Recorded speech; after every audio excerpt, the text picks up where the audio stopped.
Fighting out of the blue corner, Raul Arellanas.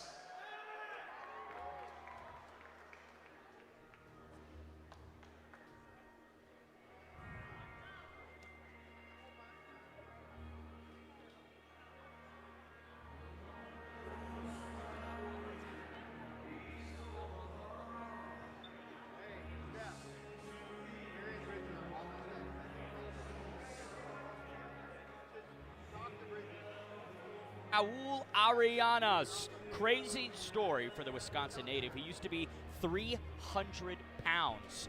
Insanity in terms of weight, mass, and how he expanded himself. Now he has shrunken all the way down to the ranks of the bantamweights. 1-2 so far in his career. Wants to even out the record. Did say that getting the victory in his most recent fight was such a meaningful moment, right? Having your hand raised. He wanted to finish, but will settle for his first appearance in the win column, David.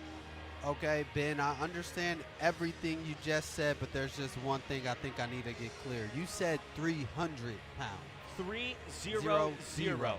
Wow. Completely crazy. He got into mixed martial arts simply as a way to become fit and trim down. And then when he decided, you know what, I might as well compete, there was an 8-month journey from 217 down to 135. His coach said, look, man, because you're only 5'3", you have to fight as a bantamweight, right? You just can't, do it any higher. And thus he has transformed himself completely, which is what martial arts is all about, right? Self-improvement, self-betterment.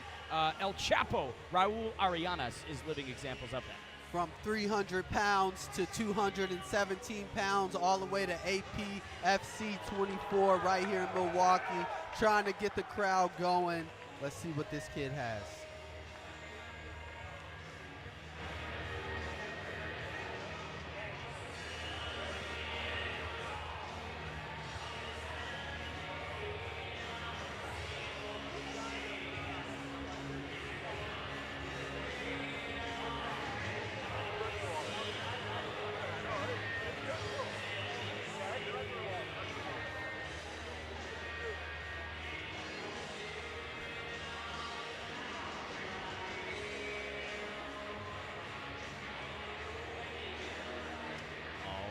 To bring in his opponent, Richard Robinson, here is Andrew Park. Ready to make his way inside the cage, Richard Robinson.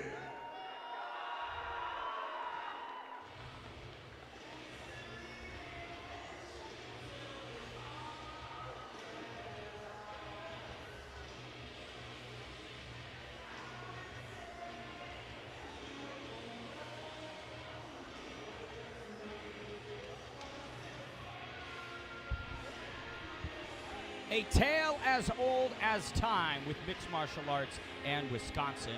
Another Rufus Sport product bursts onto the scene. Here is Milwaukee's own Richard Robinson, cornered tonight by Scott Cushman and Christopher Wright. The arbiter wants to be the latest and greatest prospect out of such an acclaimed gym. David Evans, you've had so much time there on those mats. You got to believe that this kid has the right stuff ahead of this amateur debut. He definitely has big dreams and big goals set aside for himself, but he's definitely in the place to put himself in position to accomplish all of those things. Learning from the likes of Chris Wright, Scott Cushman, coming from the lineage of the late, great Duke Rufus, Showtime Pettis, Anthony, both Sergio himself, the namesake. I mean, let's see if Richard can live up to the hype. In terms of possible skills that we'll see, right, with Rufus Sport, what are they trying to equip people with ahead of their amateur debuts? I think Rufus Sport, the great thing about Rufus Sport is it's all encompassing. They really focus on learning the skill and the art of mixed martial arts. Obviously, most of their fighters typically have a great fighting base, but they understand what it takes to win at the highest level. You got to be balanced everywhere, and they do just that. And later on tonight's card, we see so many more examples of great Rufus Sport prospects, like Angelo Pettis himself. But here he is, the second man to walk tonight at APFC 24, Richard Robinson.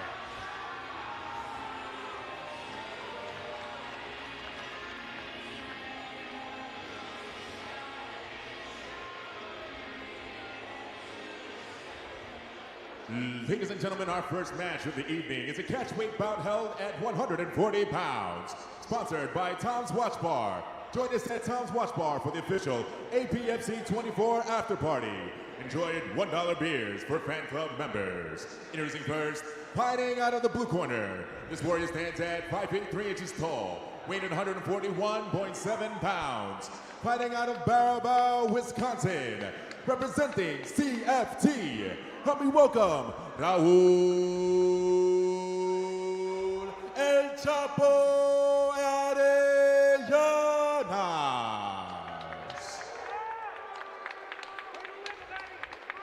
Introduce his opponent, fighting out of the red corner. This warrior stands at 5 feet 7 inches tall, weighing 137.9 pounds. Fighting out of Milwaukee, Wisconsin, representing Rufus Sport MMA. Help me welcome Richard the Arbiter Robinson. When the action begins, your third person inside the cage and your referee for this contest, Tom DeVellis. Tom DeVellis, third man inside for our first bout of the evening in the bantamweight division. Raul Arellanas in the black and blue trunks. The Rufus Sport product, Richard Robinson in the black and red. Round number 1 underway. Southpaw for Arellanas, orthodox for Robinson. Head kick for Robinson off of a body kick moments ago. Robinson coming out heavy with the leg attacks, kicks to the body, kick to the leg, as you said earlier. Arellanas is now returning and just backing him against the cage. Both of these guys looking to get to it right away, man. Pressure, but without much behind it. Arellanas now fighting off this clinch effort from Robinson. 30 seconds gone by in our 3 rounds of 3 minutes, potentially. This fight clock brought to you by Terrasol. And I gotta say, $1 beers at Tom's Watch Bar. I mean, that's taking me all the way back to Arizona State University. I don't think you're that much removed from $1 beers, but it's okay. It's okay. I'll see you tonight. Look at Robinson right now in a great position, or was in a great position as he had Arellanas' back against the cage, throwing some knees to the midsection. Nice shot there on that exit there by Arellanas. El Chapo going from 300 pounds now to 135. Gotta think that there's some level of durability and protection on the midsection as Robinson falls on an attempt. Did a great job recovering, getting back to his base, did Robinson. I mean, but that kick, man, you could feel the wind just kind of rip off of it. Uppercut from Robinson. Arellanas clips on the exit and a left into this takedown attempt from El Chapo. Arellanas is doing exactly what he needs to do. I mean, against a striker such as Robinson, as he's displayed so far at least. Pressuring his back against the cage, getting to the leg attacks, and not letting Robinson settle into a rhythm with his striking. Arellanas kicked off his amateur career with back-to-back defeats. A third-round rear naked choke to Aaron Vasquez seemingly could have marked the end of most people's careers, but he rallied, got a decision over Jared Alexander in September last year, now makes his APFC debut. 45 seconds left in round number 1. I gotta say, David, I like the pace of both these amateurs, right? Neither is exploding with, high intensity striking. It's very measured from both through 2.5. Yeah, and I think that speaks to the IQ of both of these fighters, right? Not rushing the fight, not trying to create moments, letting moments come to them. And I mean, that just speaks not only to the level of these fighters, but to the level of fighters that APFC brings in from the grassroots. It's like we're constantly looking for the best fighters who want to go out there and make a name, and we're seeing the results of their product right here, right now with these 2 talented fighters. Final 10 seconds left in round number 1. Knees to the midsection from Robinson. Feels like he has healthily controlled many of the clinching scenarios. Stings El Chapo at the close as we head into the second.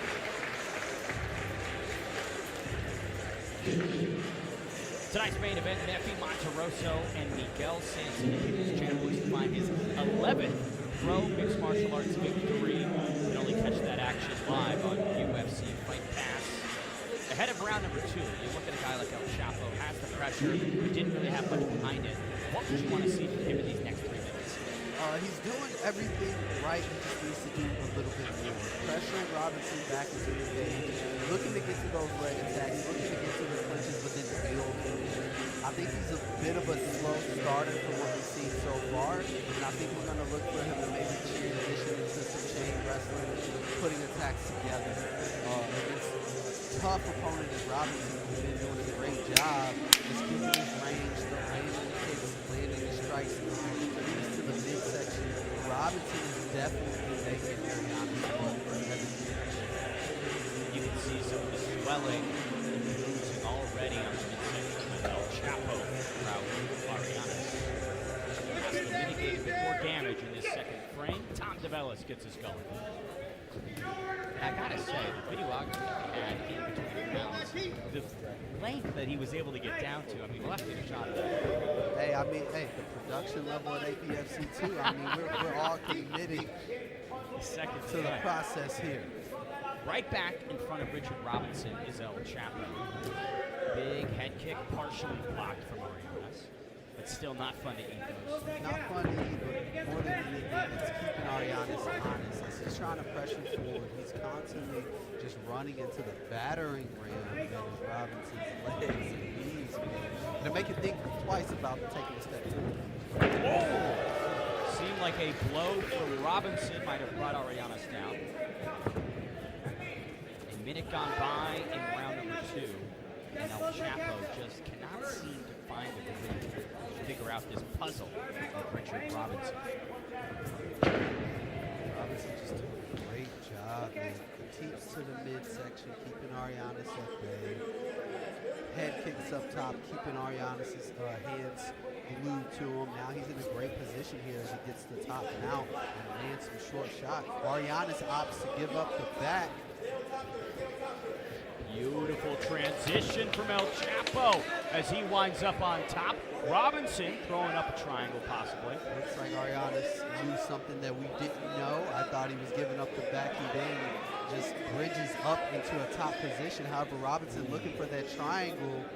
Great transition grappling here by Robinson, not succeeding to what we thought would have been a great reversal on behalf of Arianas. Now he's in big trouble. That looks like it could be tight. Minute 10 on the clock. Arianas trying to plant the knee on Robinson's neck.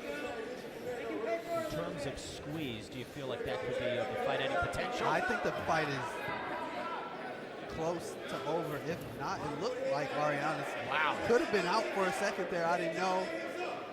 Now Robinson pulling down on the head. This could be the finishing touches that the Rufus Sport product needs. What Robinson needs to do is get that left arm of Arianas across his body to finish that triangle and get it tight. He's doing a great job using his left arm to keep Arianas in close.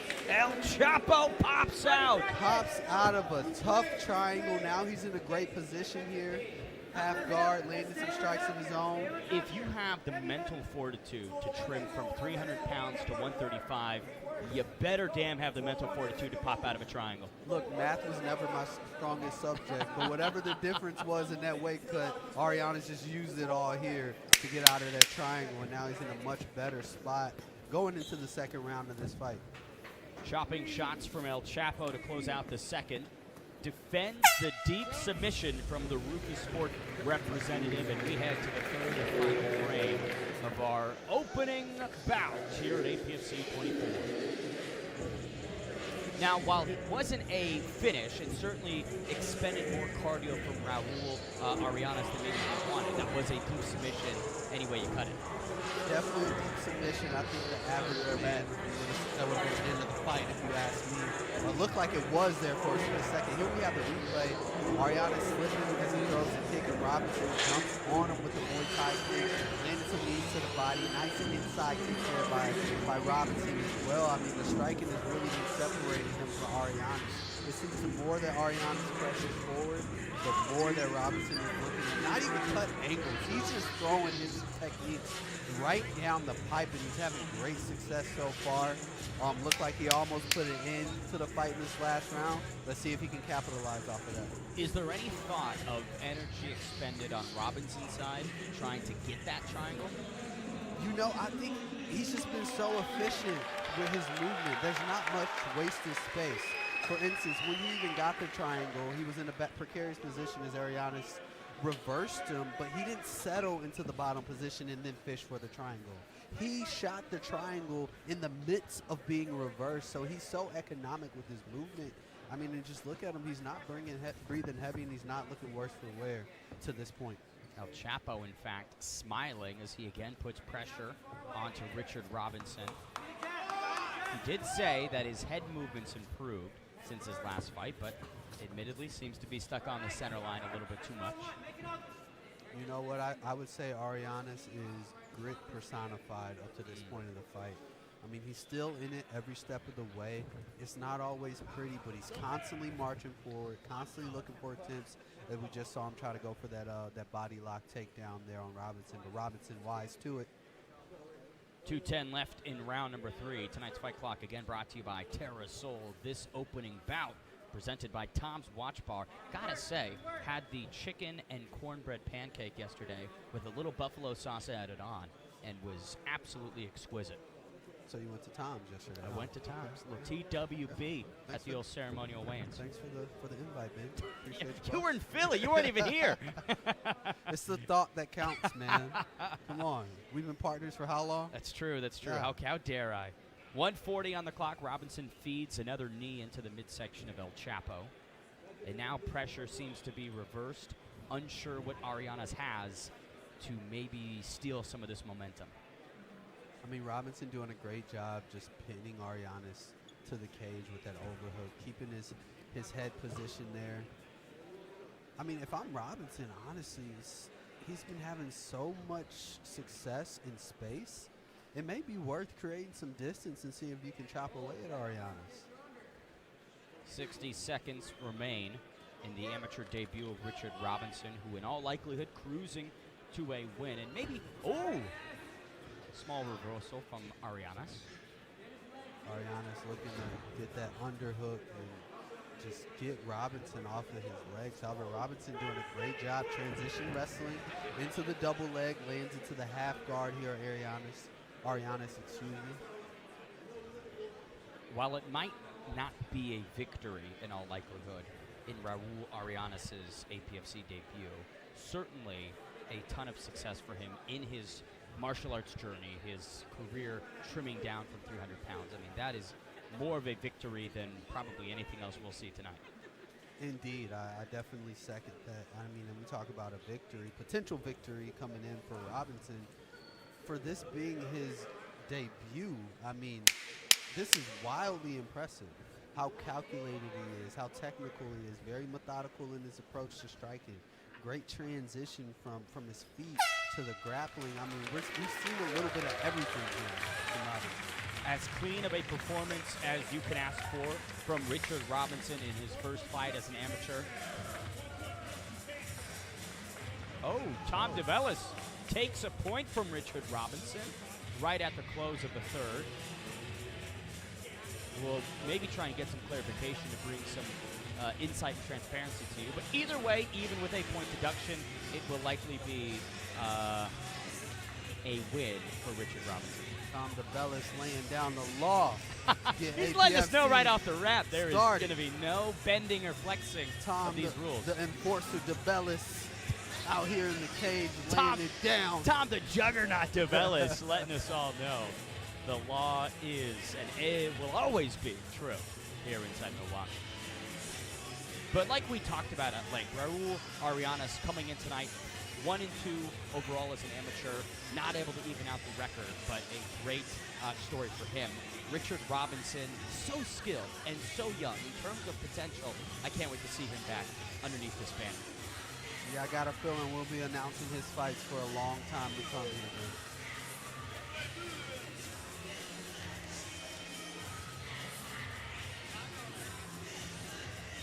You know, and I will say, I do like Tom DeVellis taking. I feel like it's tough at times, right? Because as a referee, if a error passes in the fight, you just sort of continue on, and there's no punishment, even if there is consequence, right?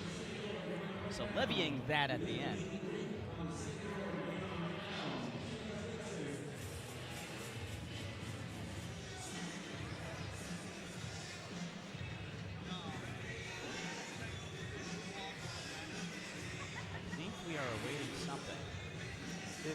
as if we are awaiting something. Now, Ben, I don't know what exactly that something is. I also don't know. But I feel like we're about to find out. Yep. All right, some clarification from the truck. There was a fence grab that resulted in the point deduction. Would be interesting if that sways what we feel is the result, which is a win for Robinson, but I suppose crazy things can happen. Either way, later on tonight, 6 fights live on UFC Fight Pass with a headliner you cannot miss. In the same division as this one, Mefi Monteroso duels the hometown hero, the people's champ, Miguel Sanson. 10-2 for Sanson. He believes with a win, the UFC is next. That remains to be seen. To find out the official decision, we take it to Andrew Park. Ladies and gentlemen, after 3 3-minute rounds, we go to the judges' scorecard for our decision. Judge 1 scores the contest 29-27 for the red corner. Judge 2 scores the contest 29-27, also for the red corner. Judge 3 scores the contest 28-28 with the winner by majority decision, Richard the Arbiter Robinson. Richard the Arbiter Robinson, now 1-0 as an amateur mixed martial artist. Is interesting, right? You got a 28-28 scorecard mixed in there because the fence grab deduction, but either way, a clean performance. Gave just about every look that you needed to see. Seemed solid in the striking and great in the grappling. Safe to say with that performance, there will be no arbitration with that result here tonight, man. Richard Robinson went in and did everything he needed to do against a tough, gritty, determined opponent in Arianes. Arianes came out with something to prove. Robinson came out to show you that he is the one and he is not to be messed with. Great striking transition, beautiful head kicks, kicks to the midsection, kicks to the legs, nice shots and threw his hands whenever he wanted to. I mean, he had a very high landing percentage throughout this entire fight. Didn't rush the fight. Whenever he got to the grappling portion of the fight, he controlled it all the way through. And he definitely did everything he needed to get the nod here tonight. That full fight replay brought to you by Cat's Law, and a true hallmark of a Rufus Sport product is comfortability with distance, right? It seems like the range is such a big, critical pillar of what they're teaching at that institution. And the crazy thing about it, that is the hardest thing to learn as a fighter. I don't care at what level. I mean, you have fighters at the world-class level who you can get in there and fight, but to be able to be educated in your approach to striking and range and angles, man, that is the last layer to the game, and they mastered it. I love it. Well, let's keep the action rolling here in Milwaukee and send it inside to Andrew Park.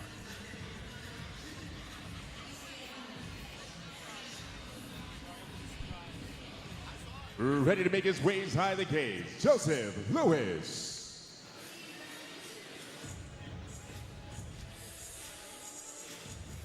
The Joe Star is shining tonight. 21 years young, Cedar Rapids boxing representative, 4 knockouts in his 6 amateur victories from Chicago, Illinois. Dropped the debut and has been perfect ever since, David. Man, perfect indeed. I mean, we can see it as he walks out here as confident as ever as he steps into the APFC cage. I'm excited to see what he's going to put on display. All of those knockouts come within the first round, so in terms of fast starts, they do not get quicker than Joseph Lewis. Cornered tonight by Travis Bowles. Does have a 3-inch reach advantage, so in terms of that length, right, when you are a first-round knockout machine, having that physical advantage, too, such a key piece. He's definitely going to be able to hit his opponent in spaces that he cannot get hit, and that's the name of the game. It definitely works out for him if utilized correctly. Coming off of a first-round stoppage of Spencer Drish. Drish, 5-13 as an amateur. Andre Brown, 2-1. So an interesting look at maybe some of the experience, the varied bodies you get on the regional amateur scene. I mean, it's all about experience. It's all about learning. I mean, we go back to the last fight with the fence grab. I think it was a great learning opportunity, if anything, for a fighter making their debut, right? And then for Tom DeBellis to enforce that and walk him through it. all of these experiences just add up and compound to the development of all of these fighters. It looks like he is chewing his nails right now. Joe Louis trying to spit out some of the fingernails. Maybe the commission felt like they were too long, possibly. They were too sharp. I mean, I would have think by now that would be taken care of, you know, as many times as he's probably talked to a commission. He's got some Catwoman claws like, equipped with him. Maybe someone's just particular about nail finishes and whatnot. I don't know. We've got to provide some nail clippers alongside the gloves and the shorts. You know, that's necessary equipment that they need. Either way, 6-fight win streak in tow, 4 knockouts in those 6 victories. His APFC debut. It's the Joe Star, Joseph Louis. Ready to make his way inside the cage, Andre Brown.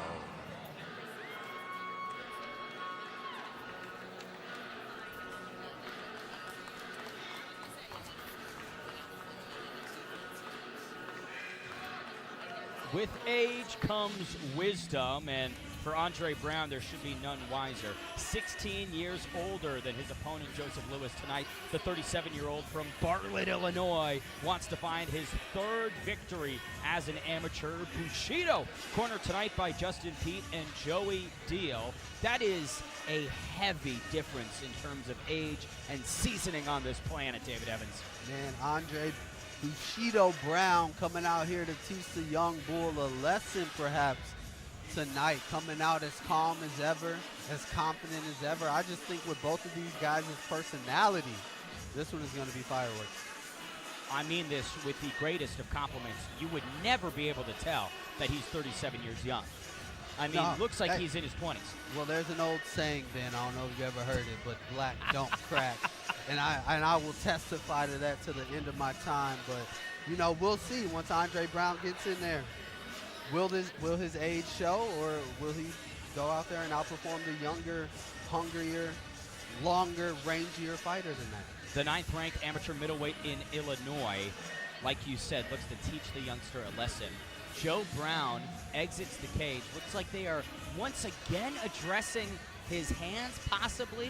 I got to know how long these nails were when he left the dressing room after his warm-up to make the walk. I mean, this is bananas, bonkers, whatever B words you want to use. I mean, it's definitely rare you see that once in a fight night, let alone once in a fight, or twice in a fight. Like, and that's got to mess with your mental, too, right? If before your fight, they're having you quite literally clip your nails. It's like, yeah, I'm going here to fight to the death. Oh, I got to trim my nails. I forgot. You have to have the mani-pedi. You got to have the French tip. You got to have a little gel, a little cat's eye. I can. We'll put some press-ons. We'll get some acrylics. Let's take a look at our tail of the tape for our second bout of the evening. A catch weight of 195 pounds. Louis aims to find his 7th victory. Andre Bushido Brown wants his 3rd. 16 years separate them, 3 inches in height to the Chicago, Illinois representative. Both came in at this catch weight limit. That tail of the tape brought to you by Liwana Local. Ladies and gentlemen, this next bout is a catchweight bout held at 195 pounds. Sponsored by Pettis MMA, Milwaukee's premier MMA training club, and sign up today for a free trial class. Also sponsored by the Workers' Labor Union. Thank you for your continued support of APFC. Introducing first, fighting out of the blue corner. This warrior stands at 6 feet 3 inches tall. He weighs in at 200 pounds. Fighting out of Chi-Town, Chicago, Illinois. Representing Cedar Rapids Boxing. Help me welcome Joseph Louis.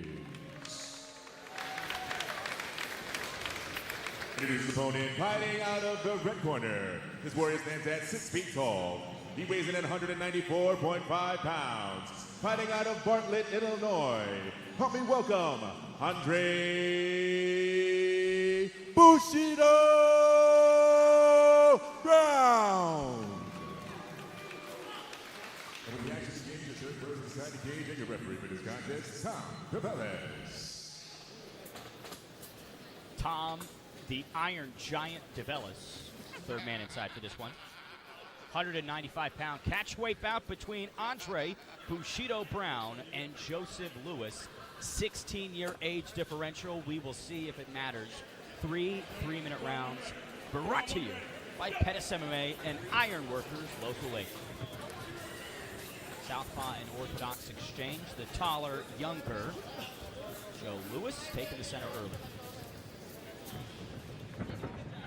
For Lewis to stay on the outside of that lead foot of Brown and try to line him up or close the distance and take him down almost immediately. Great start here for Lewis. And honestly, if you're Bushido Brown, you got a kid who's got 4 first-round knockouts in his 6 victories, taking it to the canvas right away might not be the worst thing for you, even if you're on bottom. Definitely not the worst place to be, but definitely not where you want to get started probably within the first 30 seconds of a fight. I'm not sure how comfortable Brown is on his back working and setting traps, but as we can see, he has the confidence to work up and get back to his feet. Low blow from Bushido on the get up. Looks like he tickled some of the Joe Star's constellations downstairs.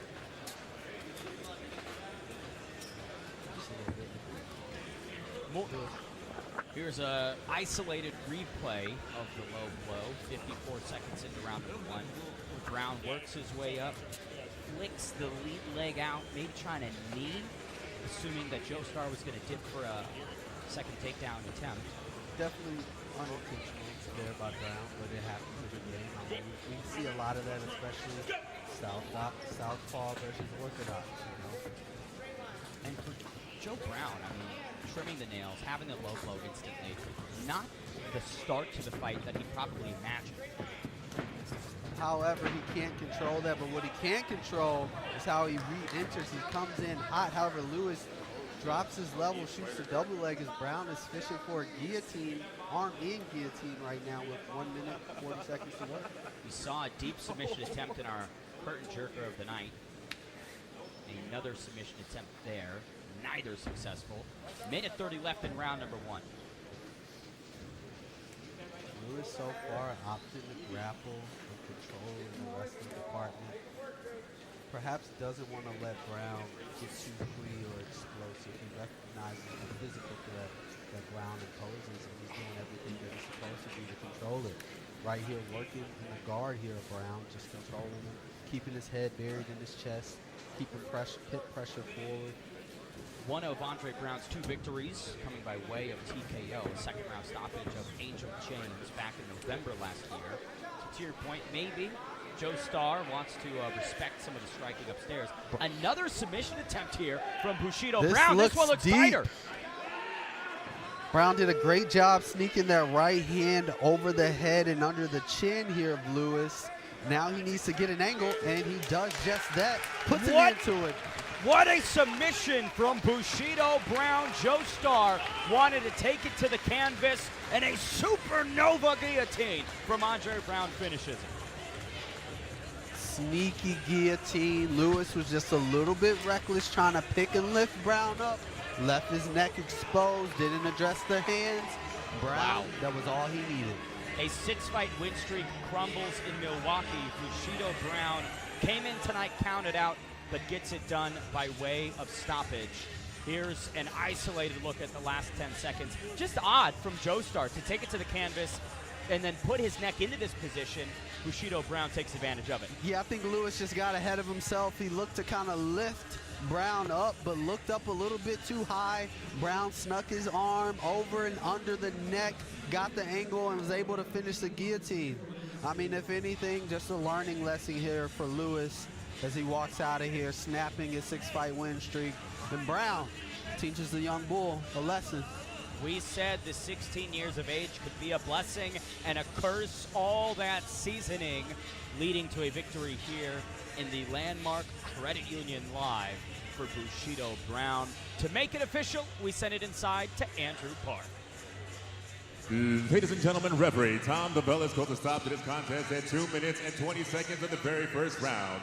Your winner by way of guillotine, Andre Bushido Brown.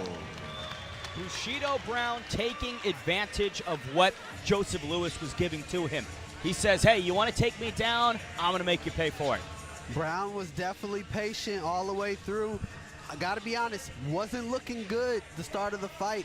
Spent a lot of time on his back. Then we had the foul. It just seems like things were kind of trending in the wrong direction there for Brown. However, he was able to correct course. Saw that window of opportunity to isolate the neck, capitalize on the guillotine. That's all she wrote. Snapping the expectations and the win streak of Joseph Lewis in hand makes me think of the possibility for Meffi Monterosso to rise against the odds in tonight's headliner on UFC Fight Pass. These replays brought to you by Pettis MMA and Ironworkers Local 8. That's the beauty about MMA. You think you have all the answers. The MMA gods change the questions, just as Brown did here tonight. We thought he was out of it early, found that moment of opportunity to isolate the neck.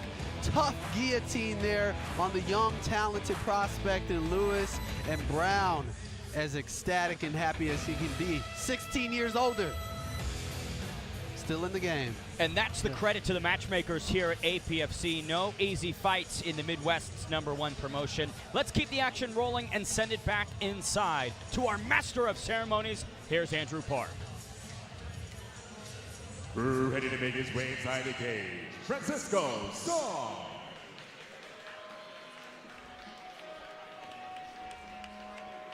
Francisco Song, a Korean who was born in Anchorage, Alaska, now making the amateur debut in Milwaukee, Wisconsin. He's had 8 weeks to prep for this opportunity. In his past, several BJJ tournaments, 2 successful Muay Thai outings. So while it says amateur debut, he has had several walks of combat before. He has definitely had opportunities to learn the elements of mixed martial arts, but what you have to do to be great in this game is put it all together when the time comes. And right now, the question will be answered. Is this Francisco Song's time, or will he learn another lesson here tonight? And not an easy task in front of him with Jakai Jones, the unbeaten 2-0 talent, who we know is a real firecracker once those cage doors close. Song said that for Jakai, he knows that he's big, he knows that he's strong, but Song thinks that he's something that Jakai's never seen and brings something else to the table, which when you speak in those abstract superlatives, I'm something different, I'm something special, it at the very least assures to me that you're beyond confident you can get the job done. Yo, half the time confidence is key and it's half the battle.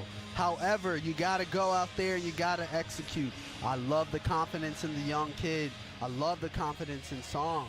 But can he go out there and make his butterflies fly tonight and get the victory? The Korean from Anchorage, now debuting in Milwaukee, Francisco Song. Ready to make his way inside the cage, Jakai Jones.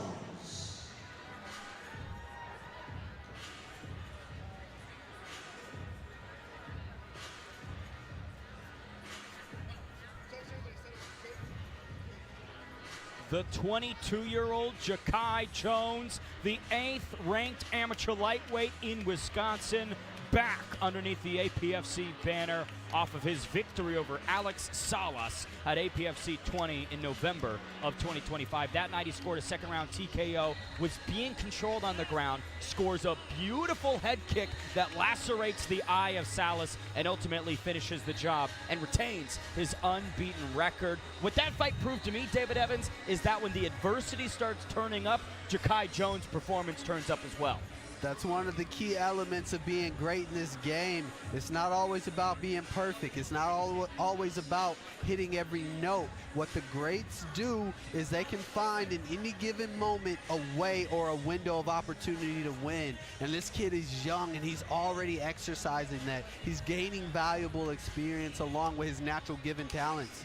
I mean, man, he's gonna be always exciting to watch. We highlighted Song's Muay Thai experience. Jakai Jones, following that TKO over Alex Salas, went in there on March 27th of this year against Romulo Barbosa in an amateur Muay Thai bout, got the job done. Sounds almost like a combination between a Pirates of the Caribbean villain and a Star Trek villain, Romulo Barbosa.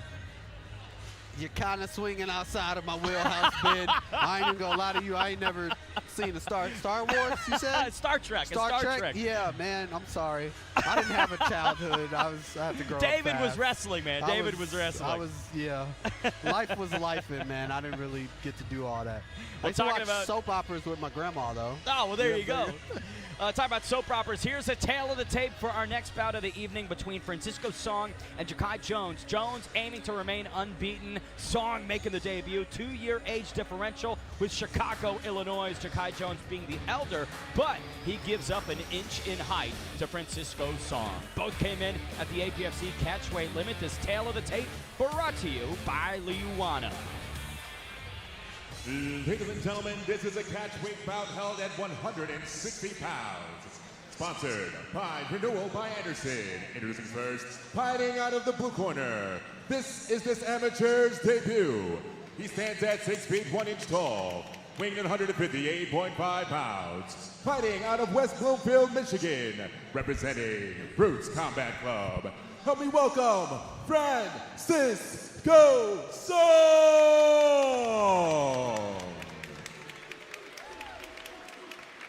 Introduce his opponent, fighting out of the red corner.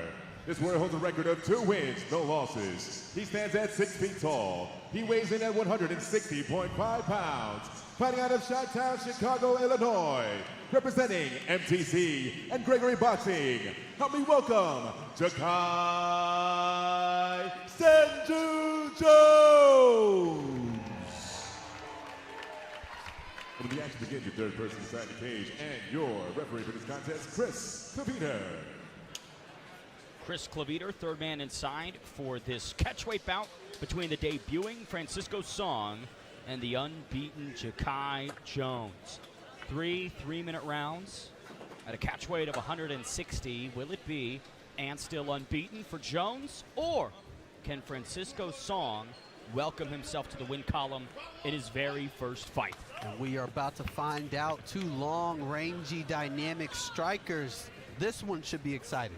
A Superman punch right off the rip for Ja'Kai Jones. Now touches downstairs. I was going to say, did the first 5 seconds of this fight look like a Karate Kid intro? Head kick from Ja'Kai. Song shoots for a takedown. Nice transition shot there by Song. Able to change levels, get to the double leg, and put Jones against the cage. Now takes his back.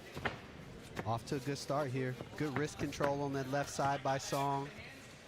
Francisco Song definitely doing the homework on Ja'Kai Jones' fight with Alex Salas.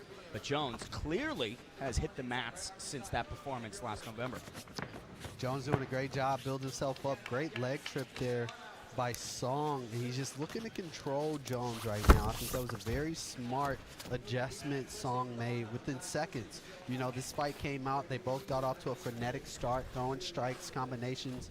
But Song's like, hey, I'm going to slow this fight down. I'm going to go in here, make some adjustments, and get control. And now he's in a much better position as he has a bit of a half guard, but Jones looks to work out.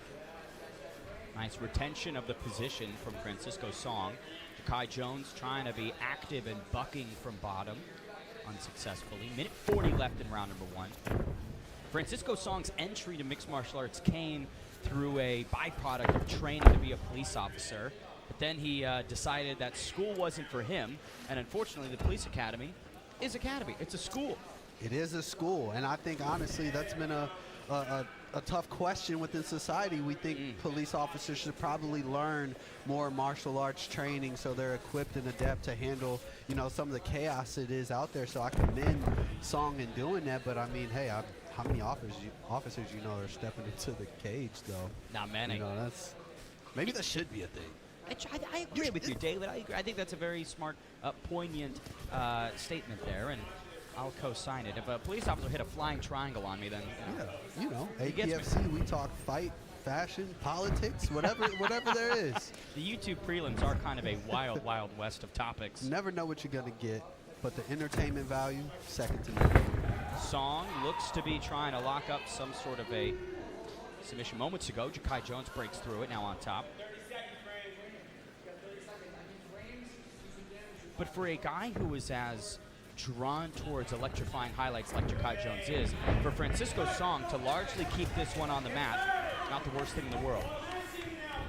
Yeah, I think that's the task here for Song. I think he knows it. Nice side kick and a follow-up 1-2 by Song. Jumps into the guillotine. That could be deep, short time here in round number 1. Wow. What a squeeze from Francisco Song. Almost tore Ja'Kai Jones' shorts off with that submission attempt. That was a highlight if I seen none. What a great emphatic statement to make towards the end of the first round. If we thought that round was close, it definitely wasn't after that. I mean, he definitely staked his claim to this first round. I think he's 1-0 in the pocket right now, but I'm liking what I'm seeing from Song. I'm liking what I'm seeing from Jones. I think both of these guys are evenly matched. Here we see it. They came out. They wanted to fight at range. Song initially took control, but once he found his space, that side kick landed with the 1-2 and then jumped the guillotine in honor of Dustin Poirier there. Poirier. Looked like a Charles Oliveira, Armin Saryukian situation almost, but cornered tonight by Justin Scoggins is Francisco Song. And whenever you have a former UFC talent there beside you that can give you all the experience and the intelligence, I think that this is going to be an electrifying round from Francisco Song. It's invaluable, and it's showing its worth here tonight. I mean, Song making his debut. I mean, wow. He's getting off to a good start. And for Ja'Kai Jones, now you got to be wary of this. You can't just shoot blindly on Francisco Song, otherwise those submissions can be locked up.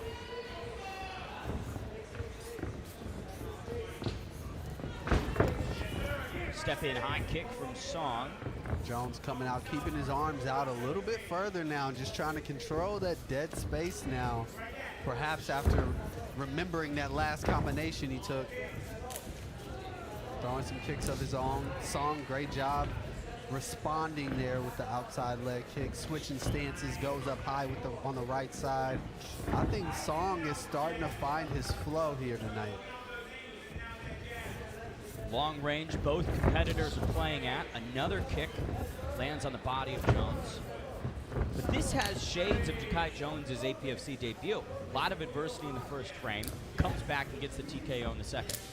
Jones definitely known to answer the call of adversity and can come and pull out a victory at any moment. But Song doing a great job coming in, punching into the shot, and just putting Jones down with the exclamation mark there. And look at the expression of Ja'Kai Jones.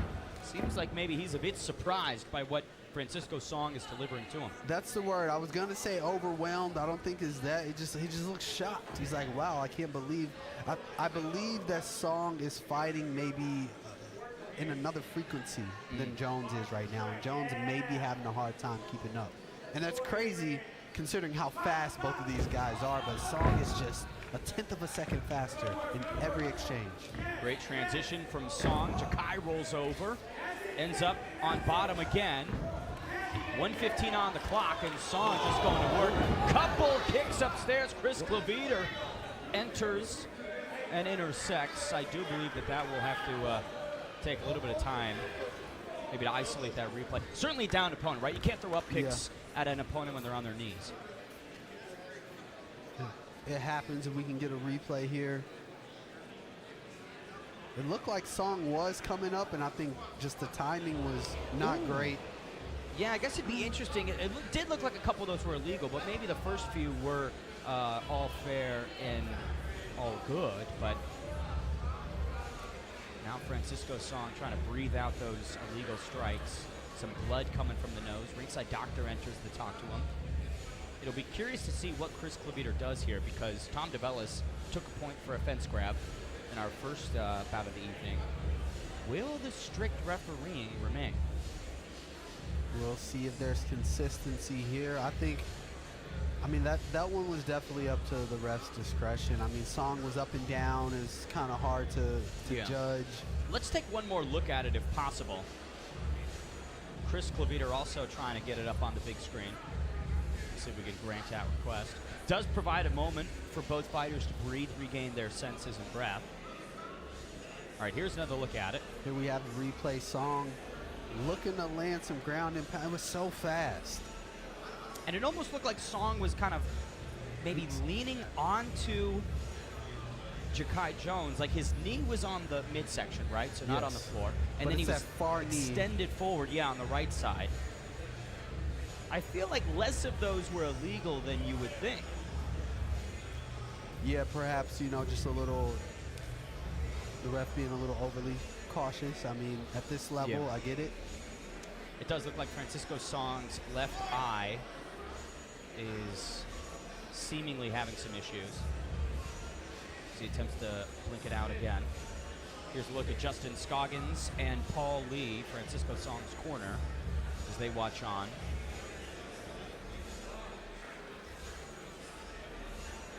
Man, I mean, Francisco Song going through all stages of pain over there on the other side of the ring. I mean, it sucks because he was getting off to a great roll. We just started to see the flow. His movement was starting to connect.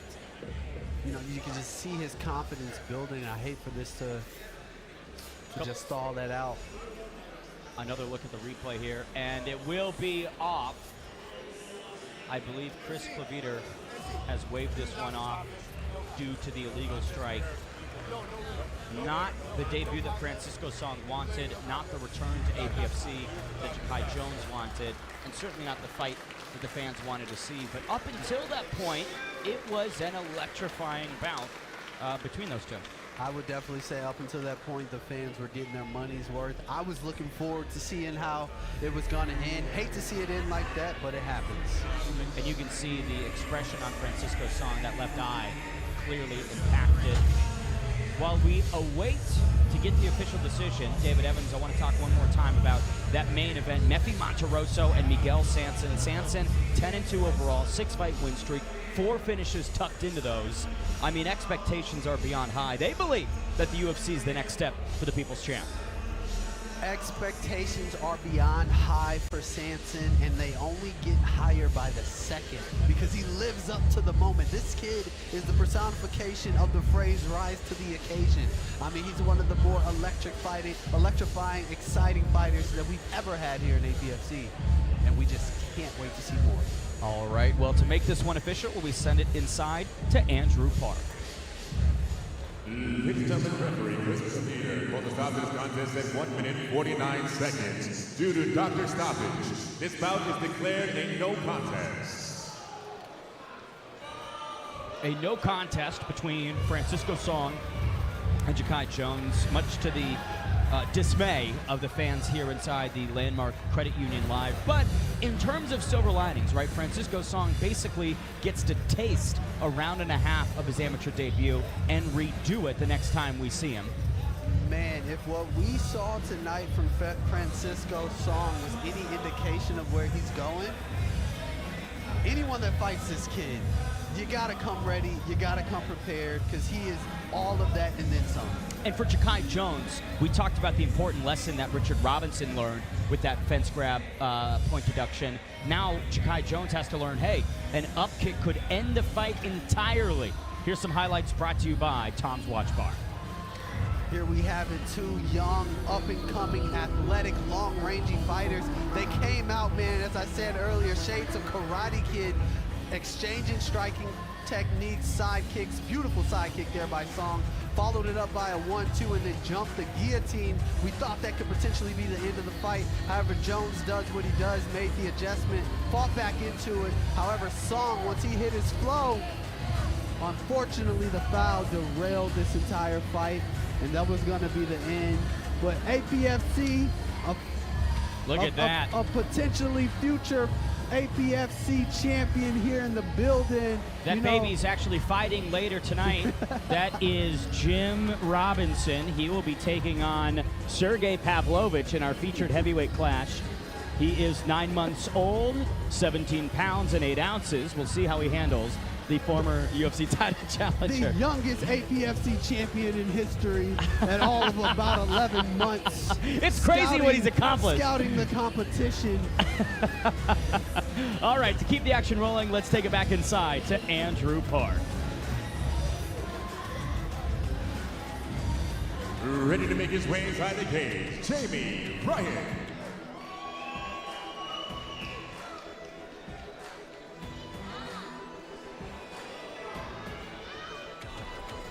Jamie Ryan's message to the broadcast team was that the hands do not need fine-tuning. This camp has been all about addressing the wrestling deficiencies that have led to some of the losses on his record. But that one win, David Evans, by way of TKO. So we know he has finishing capabilities within him, though. We've seen some of the deficits in the grappling department, and you know, this young in your career, that's what you're here for. You're here to address the deficits, you're here to develop, and let's see what changes, what necessary changes he's been able to make up to this point. The 20th ranked amateur flyweight in Iowa at 27 from Peoria Athletic Club over in Illinois, works as an assemblyman at a manufacturing plant, wants to progress into his career, make money from fighting and own a farm. So all the dreams and aspirations he has within combat hinged on moments like tonight. Yeah, I mean, coming from the factory all the way to the cage and then training, I mean, that's a testament to the commitment that he has to the sport. I mean, it's definitely, neither job for him is easy, but clearly this is someone that is used to stepping up to tall tasks. He's used to taking the harder route, and hopefully tonight it won't be as hard to get that victory that he's been looking for.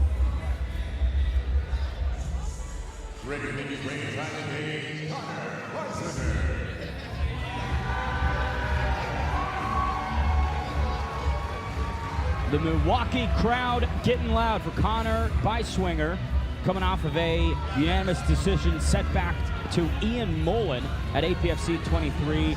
Wants some vengeance, wants to get a 3 next to his record instead of a 2. 2 victories in his career, both finishes, a second-round TKO and a first-round submission. So a stoppage specialist is the 11th ranked amateur flyweight in Wisconsin. Stoppage specialist. He doesn't look to go out there and waste any time, as you can see coming in from Wanderlei Jiu-Jitsu. I mean, when you're under the tutelage of someone like Daniel Wanderlei, super skilled, I mean, on the mat. I mean, he's an ace everywhere. So clearly this guy has learned in everything he can from his camp, and he's going out there and applying it. 4-inch height advantage, 3-inch reach advantage. We spoke earlier between Joseph Lewis and Andre Bound about some of the physical advantages. I imagine that Connor Beiswinger is going to be able to make the most of that.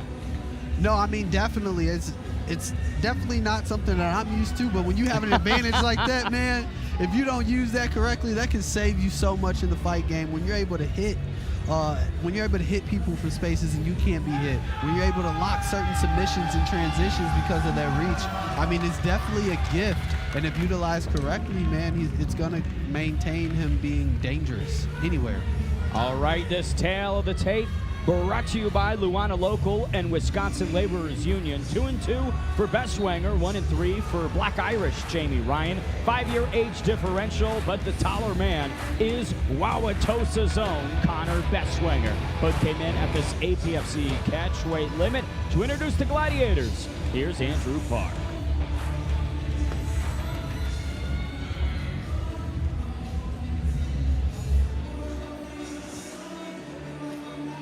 Ladies and gentlemen, this is a catchweight bout held at 130 pounds. Sponsored by Leona and Local 113 Wisconsin Laborers Union. APFC thanks you for your continued support. Introducing first, fighting out of the blue corner. This warrior holds a record of 1 win, 3 losses. He stands at 5 feet 4 inches tall. He weighed in at 132.6 pounds. Fighting out of Peoria, Illinois, representing Peoria Athletic Club. Help me welcome Jamie Black Irish Ryan. Introduce the opponent, fighting out of the red corner. This warrior holds a record of 2 wins, 2 losses. He stands at 5 feet 8 inches tall. He weighed in at 131.1 pounds. Fighting out of Milwaukee, Wisconsin, representing Wanderlei Jiu-Jitsu. Help me welcome Connor Beiswinger.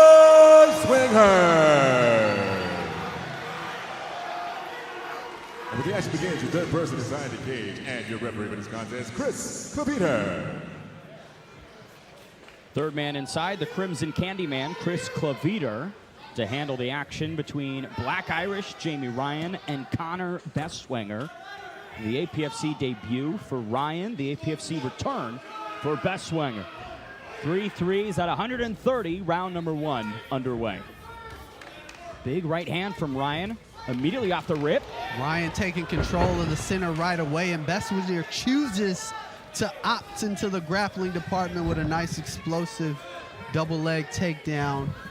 Now has control of Ryan as he sits here in half control. And this is exactly what Ryan told us he's worked on, the defensive wrestling, the grappling, now in a possible tricky spot with Bestwinger locked around the neck. Looking tight there, however, Ryan able to possibly transition and get perpendicular to stave off the guillotine attempt here of Bestwinger. And that is impressive to reject and avoid the submission effort from a Vanderlei-trained fighter. Definitely. I mean, Bestwinger did everything correctly. Unfortunately, so did Ryan as he looks to build here and take the back of Bestwinger. Big knee to the midsection. Black Irish fighting with fire here in round 1. Nice head kick there by Bestwinger, followed up by a 3-2 combination. I mean, Ryan looks completely neutral to the shots coming his way. Zero effect or impact. Bestwinger looking to peek out. Ryan able to adjust and maintain this front headlock position, perhaps looking to fish for a Darce. What an unexpected complete arsenal from Jamie Ryan. Ryan just chipping away, man, just throwing all those short shots whenever he can in the middle of the transitions. Bestwinger doing his best to try to keep Ryan at bay, but Ryan continues to march forward and march through the attacks of Bestwinger. No issues with pressure for Black Irish Jamie Ryan. Bestwinger doing his best to avoid the shots here, but this is at some point going to break the man in front of Black Irish. Ryan definitely okay with taking one to give one or two, and it's working for him so far. 45 on the clock again. Bestwinger goes high. Jamie Ryan not cutting off the cage necessarily, but sort of like Jason Voorhees, just plodding forward towards you at the same speed. Bestwinger looking for the body lock, gets Ryan against the cage. Check left on the exit from Bestwinger. Dips under the offering from Black Irish. That can be so exhausting as a fighter when you have someone standing in front of you, taking all of your best shots, shots that would put the average person out, and keep marching forward, man. I mean, Bestwinger is just like, what do I have to do at this point to get this guy out of here? An aggressive start for Black Irish Jamie Ryan. But the strikes adding up on the side of Connor Bestwinger. You can only take so many head kicks to the arms and the body before you call it quits. Yeah, I mean, he definitely took a lot of damage all over. Some head kicks, some leg kicks, some beautiful shots slipped through the guard there of Ryan. Bestwinger is doing everything he can and throwing his best techniques, but Ryan is not detoured and he continues to march forward. Even though that's great, from a judging perspective, though, we have to see him build off of this pressure.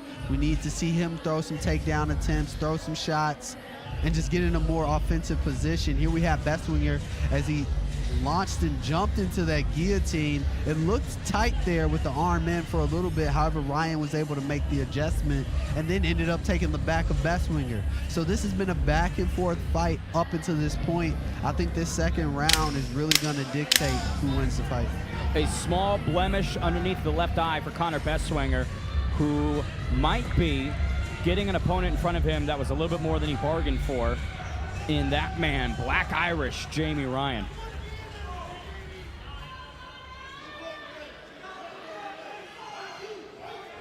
Jamie's lone victory, a first-round knockout. 3 defeats, one of them being a second-round TKO stoppage.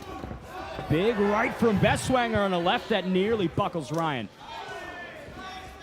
Nice knees to the body there by Ryan as he continues to march forward, and Bestwinger continues to just launch techniques. But this is what's really been working for Bestwinger. Even though he's sort of winning in the striking department. He's getting overwhelmed by the pressure, but he's giving the correct response, changing levels, getting to his shots, having a lot of success there. However, Ryan has also been able to counter and get him good positions off of these grappling transitions initiated by Bestwinger. Full mount for Bestwinger. Ryan tried to turn into him. Bestwinger riding him like a bull to remain on top.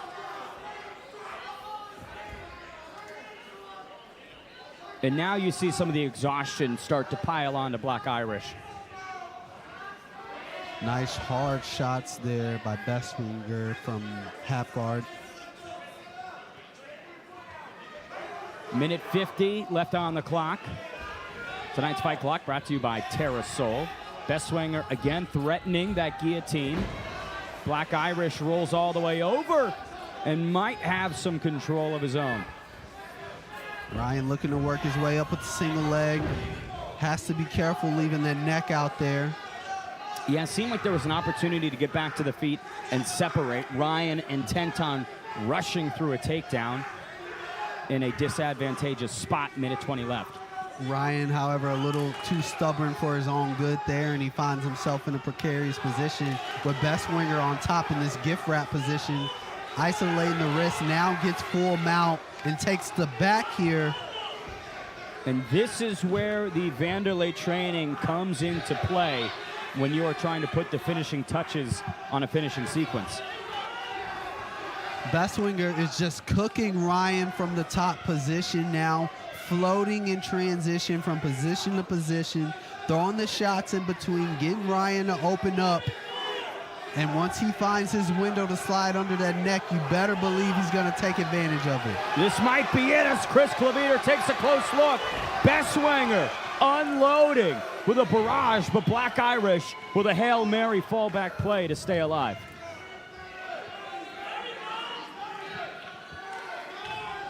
"20 seconds on the clock. Bestwinger again flattens out Jamie Ryan. And this looks like it could be tight, David. Looks like it's under there, but he may have some time. Perhaps saved by the bell will Ryan be, as Bestwinger looks to isolate that rear naked choke, but he isn't able to get it. What a punishing round from the Vanderlei prospect, Connor Bestwinger. But the question to me is, how much energy did he put into all of those efforts, right? Jamie Ryan looks completely extinguished, but Connor Bestwinger not much better on the opposite side of the cage. Bestwinger definitely expended a lot of energy. However, he definitely got a good return on his investment there, as he was just going to work on Ryan, transitioning from every grappling standpoint, landing shots almost at will towards the latter portion of that round. Here we have both fighters standing on their feet. Ryan looking to bang in the pocket. Bestwinger switched it up. He's like, no, I'm going to get to my grappling and control this fight. Once he got there, I think that's what really swung the round here for Bestwinger. Great ground and pound, great transition grappling. He's off to a good start heading into this third round. And it almost seemed like Chris Claviter was going to step in and stop the fight in the waning moments of the second round. So for Jamie Ryan, this now becomes an even harder uphill battle.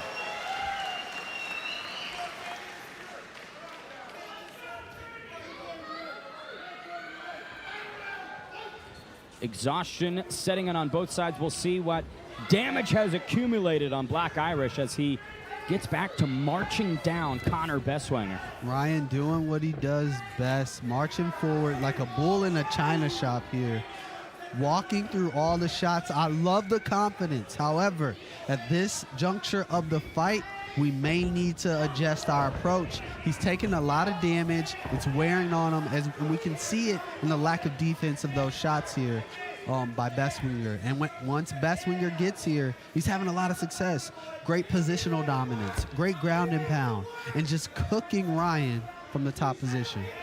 Easily flowing to Jamie Ryan's position here. Full mount for Bestwinger, unloading with shots. This could be it in the beginning moments of the third. You have to credit the survival instincts of Jamie Ryan, but it is just bad position after bad position. Surviving is one thing, thriving is another. Ryan is surviving, Bestwinger is thriving. He got this fight exactly where he needed to go to win, to the grappling portion. And every time he gets to that position, he's dominant in every position, constantly looking for the threat, threatening the guillotines, threatening the rear naked chokes. That one looks like it could get under there. I don't know.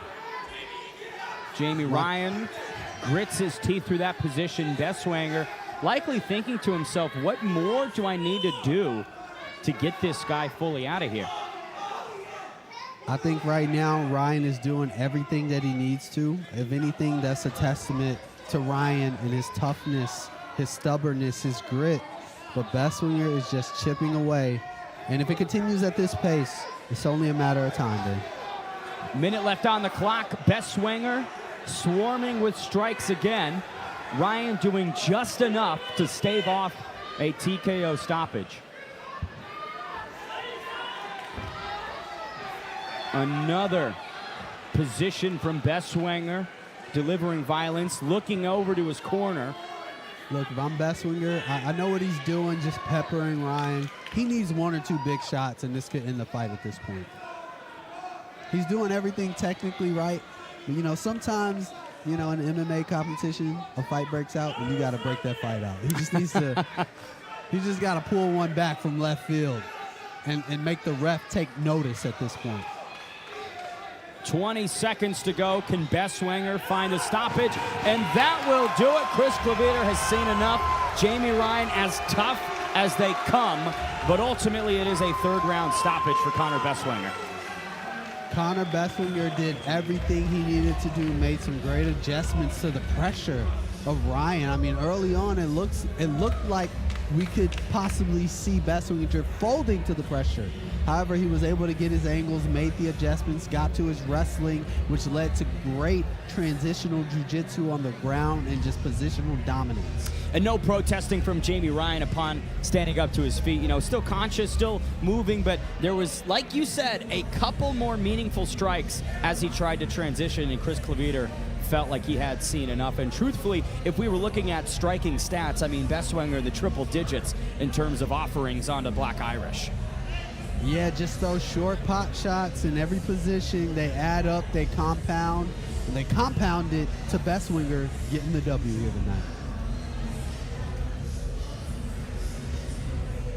I believe that'll be the first stoppage that we've seen tonight at APFC 24. To make it official, let's send it inside to Andrew Park.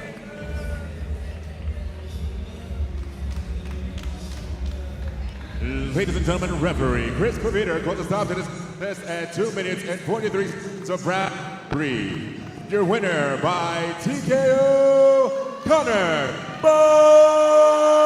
Bestwinger. Dealt with the early and unexpected adversity from Black Irish Jamie Ryan, but Connor Bestwinger gets back to the winning ways and finds his first APFC win here tonight in Milwaukee. Bestwinger, he looked good everywhere. I love the striking I saw for him. He found some big shots, stayed patient, stayed calm, got to where he knew he needed to be, and that was the grappling department, and that was all she wrote. That's what separated him from his opponent tonight.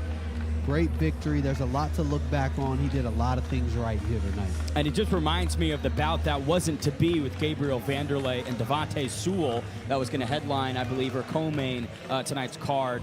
Those stablemates over at the Vanderlei camp, just ridiculously good. These full fight highlights brought to you by Rhodes Towing and Home Sealed.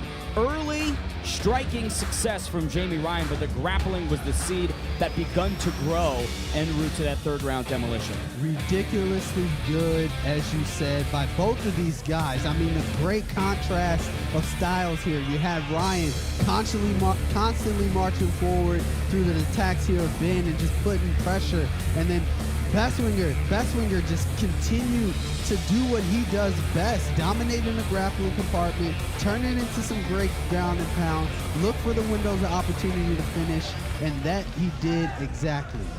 Next up, another catchweight bout between Lamar Brooks and Raul Estrada to bring the Gladiators in.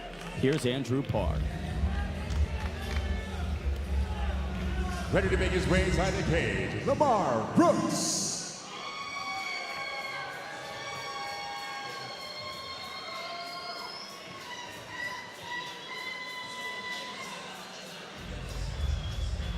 Third APFC appearance for Lamar Brooks, victorious in his amateur debut way back in February 2024. That was a third-round TKO over Jake Blazer.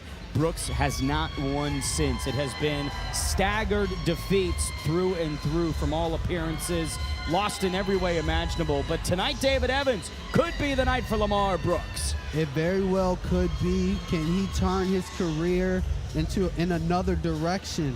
I mean, 1-5 coming into this, had some tough losses. However, he is not detoured from progressing and getting better as a martial artist. And what better place than to do that than right here in the APFC cage. 11 years younger than his opponent tonight, Raul Estrada. You'd think the physical advantage, the youth being on his side, could be exactly what Lamar Brooks needs to get the ship righted. It could be. 27 years of age, he's a young, athletic, talented kid. He has nothing but time and room to grow and develop. However, moments like tonight are pivotal at any juncture of your career. Anytime you get to go out there, whether you have 3 5-minute rounds or 5 3-minute rounds, whatever it is, championship fight, it's always good cage time, good experience to develop and take it to the next level. And will he do that? Will he take advantage of this opportunity, or will he continue to let his past recreate itself? That is the question here for Brooks. And at 26 years young, you think if he's able to get in the win column tonight and stick to those victorious ways, even out the record, then become a pro, there still could be a light at the end of the tunnel for that man, Lamar Brooks. Ready to make his way inside the cage, Raul Estrada.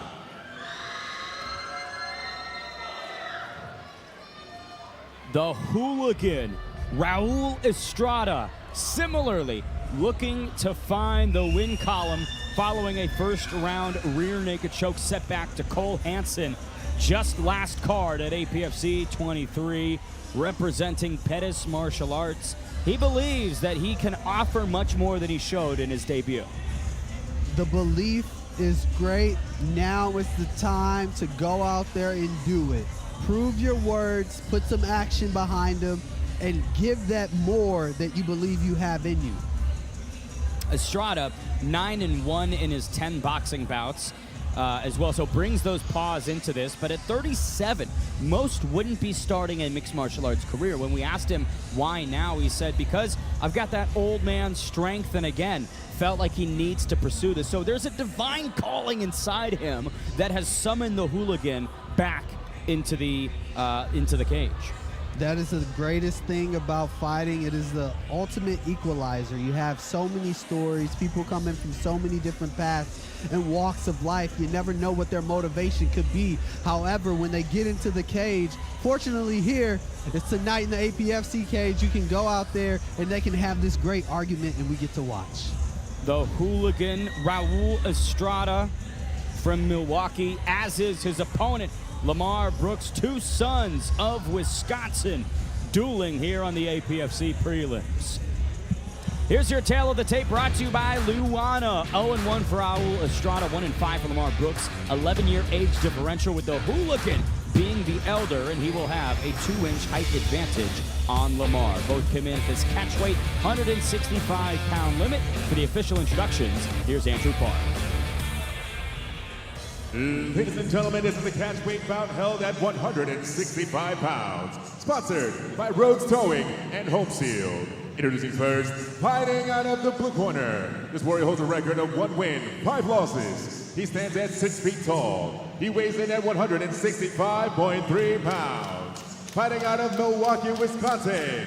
Representing 0 to 100 MMA. Help me welcome Lamar the Sniper Brooks. Introduced opponent, fighting out of the red corner.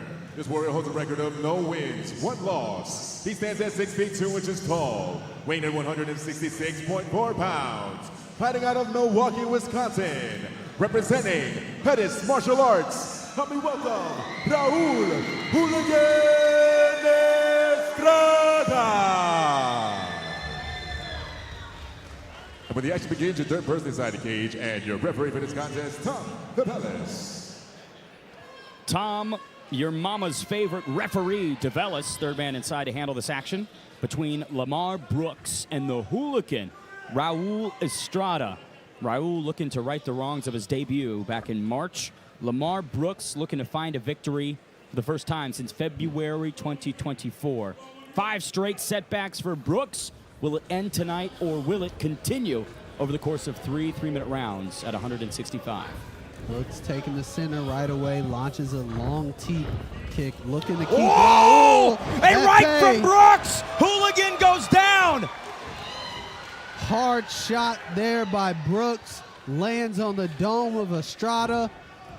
Estrada looking to stay in it. Brooks looking for an arm triangle perhaps. Opts to now create space to land more damage from this top position. Estrada moved right into the right hand of Lamar Brooks, and now in a world of trouble. Full mount for Lamar Brooks with tons of time on the clock. Punishing blows upstairs from Lamar. Estrada giving up the back. This is not a great spot to be when you have Brooks landing shots on top of you. And that is it. Lamar Brooks, a first-round TKO. He finds the win column for the first time in over 2 years. Snaps a 5-fight streak here in Milwaukee. Lamar Brooks able to turn the page on his career and start anew. He is now on a 1-fight win streak. Will he keep it rolling, Ben? Man, how good to see a guy like Lamar Brooks, who we've had twice now in this promotion, in his 3rd appearance in this banner, to just look as good as ever. A picture-perfect right hand that starts this finishing sequence. And while Estrada was able to regain some semblance of consciousness, Lamar in full mount, unloading a barrage of strikes, left Tom DeBellis with no choice but to end it. This replay of the finishing sequence brought to you by Tom's Watch Bar. Once Brooks saw his opportunity, he didn't give Estrada any room to breathe. Landed some big shots here as Estrada opted to give the back, and he just at any moment the ref could have stepped in, and once he found his moment, that was all she wrote. 5 straight losses, an armbar, a TKO, 2 decisions, and an arm triangle now snapped with a first-round TKO victory. To make it official, let's send it inside to Andrew Park.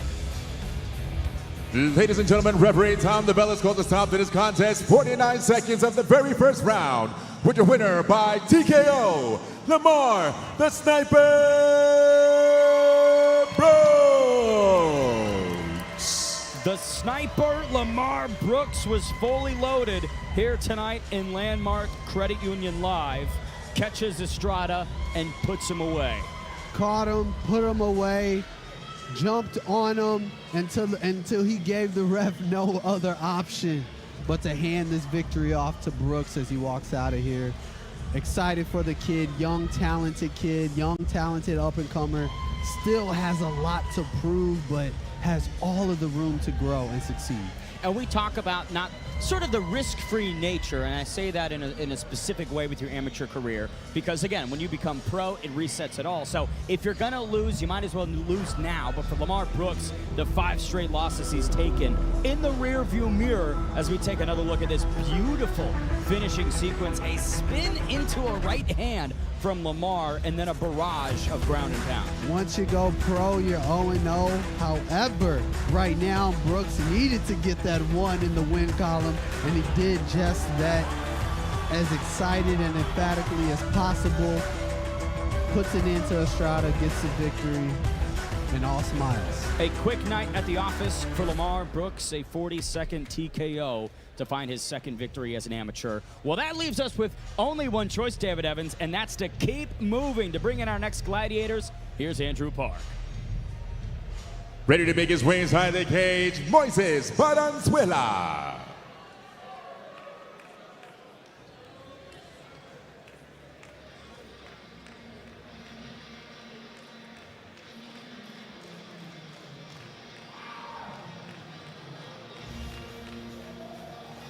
APFC debuts on both sides of this one. Moises Baranzuela, unsuccessful in his amateur debut way back in October of 2025. That night, he suffered a unanimous decision setback to AJ Outlaw, but at the beginning of this year, notched a second-round TKO in an amateur kickboxing bout. So he's tasted victory, tasted defeat, and now makes the APFC debut. And that is the only thing that matters for Baranzuela here tonight as he steps into the APFC cage, steps up to a higher level of competition, higher level of production, higher level all around.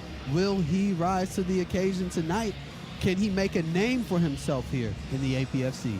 2 inches in height he will have on Lorenzo Pais, but David Evans, what's really interesting to me is the 5 inches of reach. That is a pretty significant extension of the arms that he'll have over his opponent. It is, and I imagine that that's going to bode well for him in the striking department. If he can manage his distance, if he can manage his range, he's going to be in a prime position to touch his opponent at any given moment.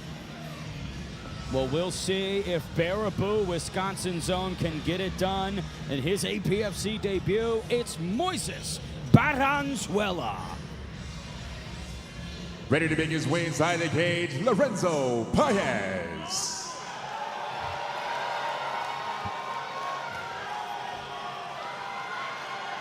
Shorter tonight than Moises Baranzuela, less reach than Moises. But what Racine, Wisconsin's Lorenzo Pais has is Cody the Codebreaker Lynn in his corner, and he represents Rothwell MMA.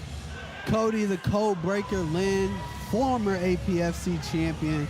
That's got to give you some confidence as you come out here and make your debut in the APFC here tonight. I mean, working with someone like Lynn, just imagine the wisdom that he's passed down, the experience. I imagine he's been through some of his training camps, and he's just absorbing knowledge from training with the likes of Cody Lynn.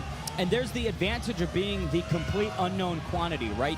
0 bouts on record for Lorenzo Pais. We will learn quite shortly what the expectation is. But to your point, right, when you're training alongside guys like Cody Lynn and you're seeing the Ben Rothwells coming in and getting the work done, you have to assume that Lorenzo Pais has absorbed all of only the best skills. Pais, perhaps a dark horse here tonight. We don't know much about him, but we know everything about where he came from. And if he lives up to it, it's going to be a great fight for him tonight. Oh, and we're about to learn. Here's a tail of the tape for this one at 155 pounds. Moises Baranzuela looking for his first amateur victory. Lorenzo Pais making the debut. Also wants to win. A year of age goes to Pais. 2 inches in height to Moises Baranzuela. Both came in near the APFC lightweight limit. This tail of the tape brought to you by Luana Local. Ladies and gentlemen, this bout takes place in the 155-pound lightweight division. Brought to you by Tom's Watch Bar. Join us at Tom's Watch Bar for the official APFC after party. Enjoy $1 beers for all fan club members. Introducing first, fighting out of the blue corner. This warrior holds a record of no wins, 1 loss. He stands at 5 feet 8 inches tall, weighing in 158.6 pounds. Fighting out of Baraboo, Wisconsin, representing Felipe Barbosa, BJJ. Help me welcome Moises Baranzuela.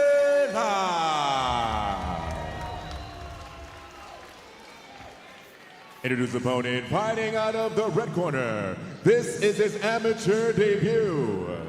He stands at 5 feet 6 inches tall, weighing in 156 pounds. Fighting out of Racine, Wisconsin, representing Rothwell MMA. Help me welcome Lorenzo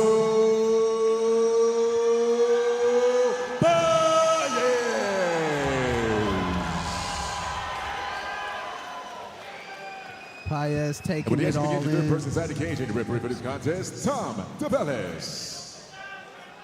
Tom Sugarcane DeVellis, third man inside for this clash in the lightweight division between Moises Baranzuela and Lorenzo Pais. Pais representing Rothwell Mixed Martial Arts with Cody Lynn in the corner. Moises Baranzuela reppin' Baraboo. 3 threes at 155, round 1 underway. It's coming in behind his lead hand jab here. Baranzuela pawing that left hand out. Not a closed fist. We'll see if DeVellis issues some sort of a complaint on it, but some stocky musculature from both of these guys, David. Paez getting right to that shot here. Not successful, but definitely something to keep his opponent wise to, right? I'm loving the movement, good low stance, coming in behind the jab, saw a leg kick. You know, he's comfortable mixing it up early. This is the beauty of regional mixed martial arts, the mystery of what we're going to see. Both these guys clearly a bit more experienced and skilled beyond what the paper would suggest. Paez looking for that over-under position here up top. Seems to have a bit of a wrestling background from what I'm seeing almost immediately. Looks comfortable in this clinch, controlling that left underhook here, punching with the right hand, getting Valenzuela back against the cage. Nicely made. Paez controlling this sequence here. That knee might have hurt Valenzuela. Valenzuela! Great job transitioning into his wrestling attempt from the strikes there by Paez. Looking for the single leg, trips backside. We definitely have a fundamental wrestler on our hands. So if we didn't know anything about Paez at this point, I'm confident enough to declare that. Great pressure, great striking, getting to his leg attack, finish that single leg, lands in a half guard with Valenzuela's back against the cage. Now he's in position to do some damage here. Minute left in round number one. An overwhelming start from Lorenzo Paez, mixing his offense into his wrestling beautifully. Valenzuela staying patient, not taking risks in the sequence, but certainly a step behind, David. He needs to move. Step behind for sure. Looking to build here. Apfc give up the back here to Paez. Paez glued in between the shoulder blades of Moises Valenzuela. Rear naked choke attempt coming. 30 seconds on the clock. Is it tight enough here? It's more of a face crank, not under the neck, but it looks uncomfortable. Paez has to be careful here not to blow his arms out coming into the second round here. Doing a great job dominating Valenzuela from this top position, just riding him like a backpack, landing some short shots. Nothing that's going to end the fight here, but hey, definitely something to take notice. Moises Valenzuela choosing to simply eat these shots in the final 15 seconds of round one instead of moving to defend, but what a breakthrough first 3 minutes for Lorenzo Paez. We said moments ago he was such an unknown quantity. Now I feel like we have a good understanding of what he brings. Definitely, Paez came in with some high pressure striking, came in behind his jab, set up his good wrestling and takedown attempts here. Great control in the clinch as he lands some body shots, some knees that stumbles nearly his opponent and follows up with some shots once he got positional control from his leg attacks, and he's just constantly firing away with the ground and pound. High pressure, high octane, high IQ from Paez in the first round. If you're cornering Moises Valenzuela, what are you suggesting ahead of round two? Because it almost seemed as if he was outclassed in all areas. You got to punch this guy in the face. I mean, it's really as simple as that. I mean, just looking at the mentality that Paez is fighting with, the pressure, moving forward. He's a stubborn, calculated fighter. He's somebody you have to put one or two in his face to get him to back up. Because if you try to address this from a tactical or technical perspective, he's not going to give way. Second frame on deck for these two lightweights. Moises Valenzuela has a serious challenge on his hands in the debuting Lorenzo Paez. Tom DeVellis gets a set. We'll see if Valenzuela can make the necessary adjustments. Paez chopping away at the lead leg of Valenzuela. There we go. Oh, Valenzuela briefly stunned. Now here comes Paez. Paez landed a shot on the exit there. Stumbled Valenzuela quite a bit. But Valenzuela is doing exactly what he needs to do. He's taking it to Paez now, making Paez respond. He cannot hang out there, let his punches hang out there, because as you can see, he's susceptible to counter striking here by Paez. Some fighters, when they take, oh, big left from Moises. And a right, drops Paez. Here comes Valenzuela. Big shot there by Valenzuela, almost like he was listening to me in between rounds. If you're going to get back in this fight, you have to punch a kid like that in the face and get him to think twice. And what did he do? He reverted back to his wrestling. So smart IQ there by Pais, because he could have been in trouble. Reactive takedown from Pais to reset the momentum. Valenzuela not doing much in the way of building back to his feet, but I was mentioning a moment ago, some fighters, when they taste the fire, they'll kind of circle out, stay distant. Valenzuela chooses to jump deeper into it, and like you pointed out, a huge moment for him. But a minute 30 on the clock, and Pais on top. We know what he can do with the control time. Pais on top now, just going to work, controlling his opponent here, bringing the fight back down to a comfortable speed here as Valenzuela works up. Knee to the midsection, a sneaky shot from Moises Valenzuela. And the question might be, how recovered is Lorenzo Pais? I mean, he got dropped like a sack of potatoes, David. I mean, he's still in it. I definitely think it took some steam off his sails there out of his sails there a little bit, but that's what it takes. Now we see Valenzuela slowly working himself back into the fight. And it's a fight nonetheless as they go toe-to-toe in the phone booth, Ben. Pais wants to swing with Moises Valenzuela, but his eyes are blinking a little bit more than they were before. And look at Valenzuela, hands at his hips, just throwing overhands. You cannot be reckless here with Pais, because Pais has power too. But the pop in Pais' shot might be completely extinguished. He looks labored as we come to the final 20 seconds. Valenzuela opts to barely even sprawl on that shot attempt. But that's just indicative of the state of Lorenzo Pais. Doesn't even have the ability to push through what many would consider an easy takedown. It is amazing the psychology of fighting. One punch can change the dynamic of everything. Pais came into this fight as confident as can be. Great pressure wrestling. Looked like he was going to walk away with this one for a little bit. One shot changed it all. Valenzuela is back in the fight. Valenzuela's corner, Felipe Barboza, Michael Biddle, and Kaylani Jones, very intent with what their words are, making him get on the stool, making him listen, because we're all tied up 1-1 heading into the third. This is as intriguing a clash as you can get. Here's some replays of that second frame. Just beautiful shots from Moises Valenzuela. Both of these guys opting to fight in the phone booth throughout this entire one, but in this second round, it was mostly Valenzuela throwing the heat, landing some big shots, getting the momentum to swing back to his side.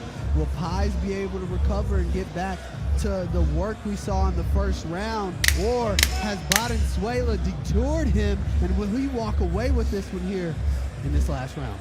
Some real gangster energy from Moises Valenzuela as he stares down Lorenzo Pais. And I'll say, Pais breathing heavily, the body language not exactly exuding confidence. Gangster, if I say so myself, from Pais and Valenzuela. And hey, we've got King Green in the house. Maybe he's dipping into Green's playbook as Valenzuela opens up the third. It's the theme of the night. Both of these guys are living up to the host and the hype here. APFC 24 live from the Landmark Credit Union here in Milwaukee, Wisconsin. Two young fighters just going toe-to-toe. And you're seeing Pais far more on the outside than he's been. Oh, big right from Valenzuela again. Two big shots by Valenzuela, one big takedown by Pais. And that's seemingly the issue for Valenzuela, is trying to look for maybe some of those front headlocks or choke positions. You're just giving Pais more time to take you airborne. Well, when he throws his shots offensively, he abandons his defense. He lets his shots hang out there a little bit too long. He gets countered or allows his opponent to transition into some shots here. I mean, just a little bit reckless in his approach to striking, but when he lands, it's chaos. It's quite clear what Cody, the codebreaker Lynn, told Pais ahead of this third and final round. Hey, take this guy to the canvas, keep him there, and win the fight. I see what you did there, being quite clear that Cody, the codebreaker, I can't even do it. 1:40 on the clock. Valenzuela desperately needing to get back to his feet. Lorenzo Pai's more than happy to sit in full guard and chip away. Pai's doing exactly what he needs to do. Burn the clock here in top position. Valenzuela does find his way back up. Now things get interesting. Talking about a street fight, Valenzuela pulling up the shorts like he's out here. He's nearly got the mouth guard spit out as well. Oh, big shots from Valenzuela. Prompts a reactive takedown from Pais. Man, with just a little bit of takedown defense, Valenzuela could be dangerous. Reminds me of a bit like a Nick or Nate Diaz. Just swings. A lot of volume, a little more pop. Well, this fight's certainly not done. 45 on the clock, and Valenzuela back to the feet. That is a cage grab. If you ain't cheating, you ain't trying. Word to Valenzuela. Street fight economics here in the APFC cage. However, it's the wrestling of Pais which is going to contain him, it looks like, as we ride this one out with 25 seconds left. Exhaustion seemingly setting in for Moises Valenzuela. Those big pop-ups have sucked out the remaining energy reserves, and Pais, in all likelihood, going to cruise through these final 15 seconds. Big posture up from Lorenzo Pais. Pais landing some big shots. Has to be careful here with 10 seconds left. As Valenzuela.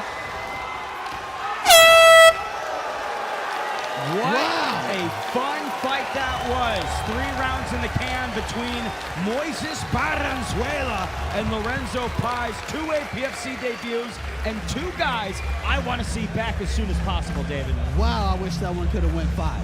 I mean, that would have been incredible.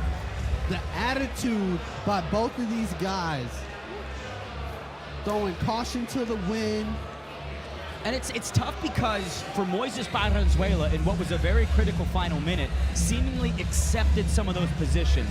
Didn't burst out as much as he could have, didn't try and move as quickly as he could have, and I think that really might have ended up costing him the fight. I definitely think allowing those split seconds of real estate on behalf of Pais, not really defending takedowns. So we have Pais, great pressure from the top, throwing a barrage of punches. However, Valenzuela is like, wait a minute, I'm the dog in this fight. Gets to his feet and just swings and shoots from the hips. Nice little knee to the chest there as we end this fight. I mean, that was a tough round 3, man. You know, if takedowns were non-existent, David Evans, if we were in the EA UFC 6 stand and bang mode, then Moises Valenzuela. I'm not one to believe in participation trophies, but if I ever was, I would just say, hey, let's give them both a trophy and just walk out of here and we do this again maybe in another couple weeks or something, because I just enjoy watching that. I think both of these fighters brought their A game here, the toughness, the grit, the attitude more than anything this early in their career. Man, they're going to be trouble. And that's the type of fight that's going to excite the Landmark Credit Union Live ahead of our full UFC Fight Pass card later tonight, headlined by Mefi Monterroso and Miguel Sanson. Co-main features former APFC champ Manny Sanchez and Keegan Genrich. Only one way to watch that action, all live on UFC Fight Pass. And now, while we can speculate all we want, in all likelihood, I feel Lorenzo Pais 2 rounds to 1. But there were some significant strikes in the third from Moises Valenzuela. Is there any likelihood, as it seems like they're taking their time to tally up the cards, that this could go towards Moises? It's always scary the longer the judges take to deliberate, right? Especially in a fight like this. We saw a lot of positional control on behalf of Pais early on. However, we just saw some straight dog fighting by Valenzuela later in the latter rounds. What do you as a judge value? That's what it comes down to, and it's down to the judge's discretion. And we're about to find out here, Ben. But we can feel the energy percolating in here after that one. You can cut it with a knife. To find out the official decision, we send it inside to our master of ceremonies. Here's Andrew Park. Ladies and gentlemen, after 3 3-minute rounds, we go to the judges' scorecard for our decision. Andrew Thorpe throws the contest 29-28 for the blue corner. Carlos Reyes scores the contest 29-28 for the red corner. Brandon Mason scores the contest 29-28 with the winner by split decision. Coming out of the red corner,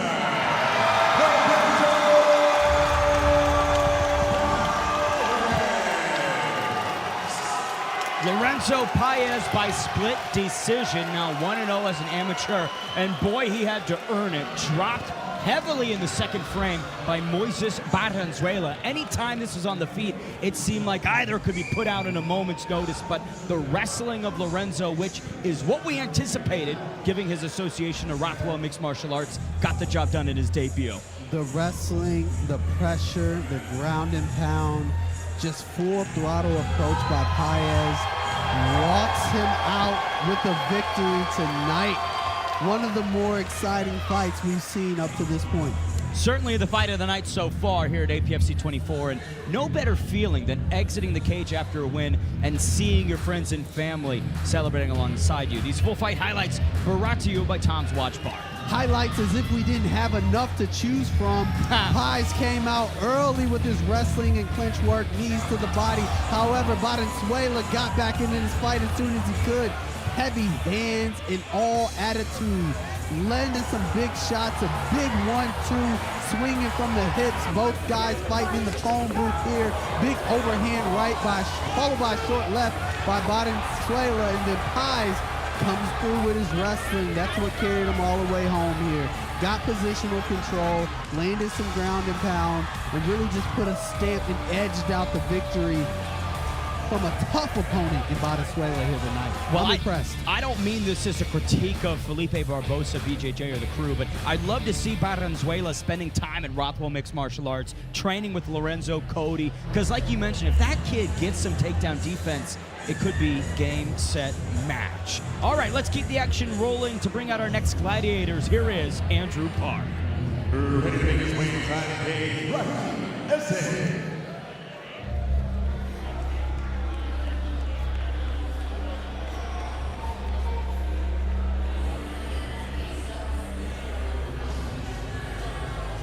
Another Felipe Barbosa Academy representative, 31 years young, born in Jamaica, fighting out of Wisconsin, the real bad man, Raheem Essen, trying to right the wrongs of his last two outings. Began his amateur career with 2 straight second-round TKOs, now on the skid. This is all about righting the wrongs, David.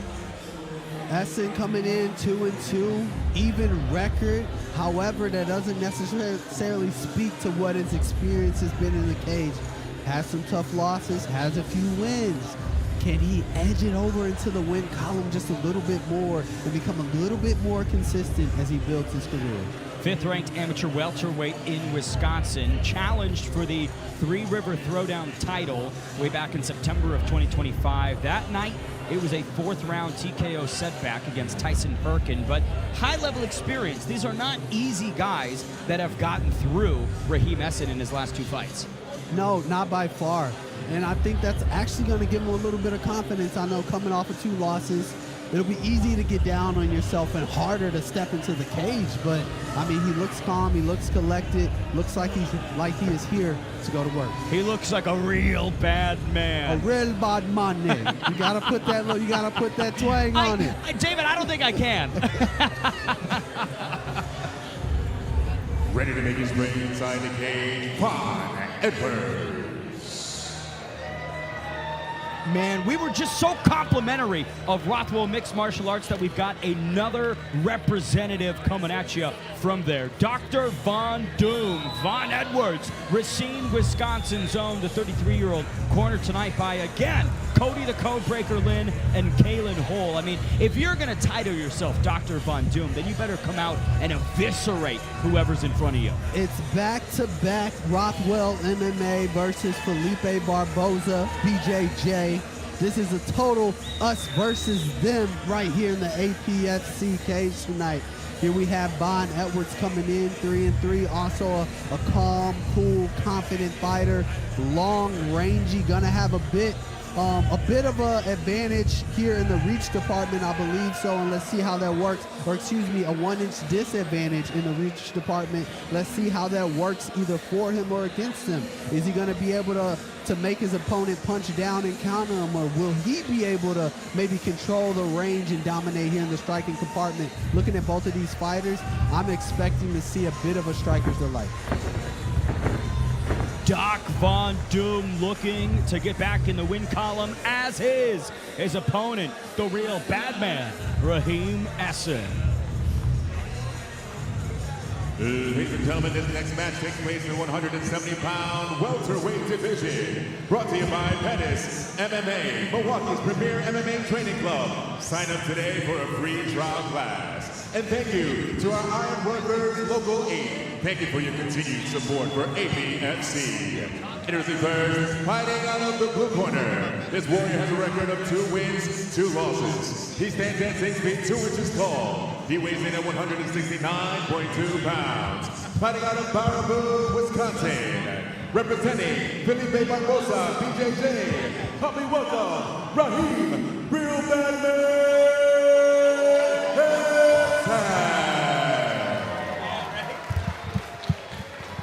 Introducing his opponent, fighting out of the red corner. This warrior holds a record of 3 wins and 3 losses. He stands at 6 feet tall, weighing in 171.1 pounds. Fighting out of Racine, Wisconsin. Representing Rockwell MMA. Help me welcome Dr. Mondo.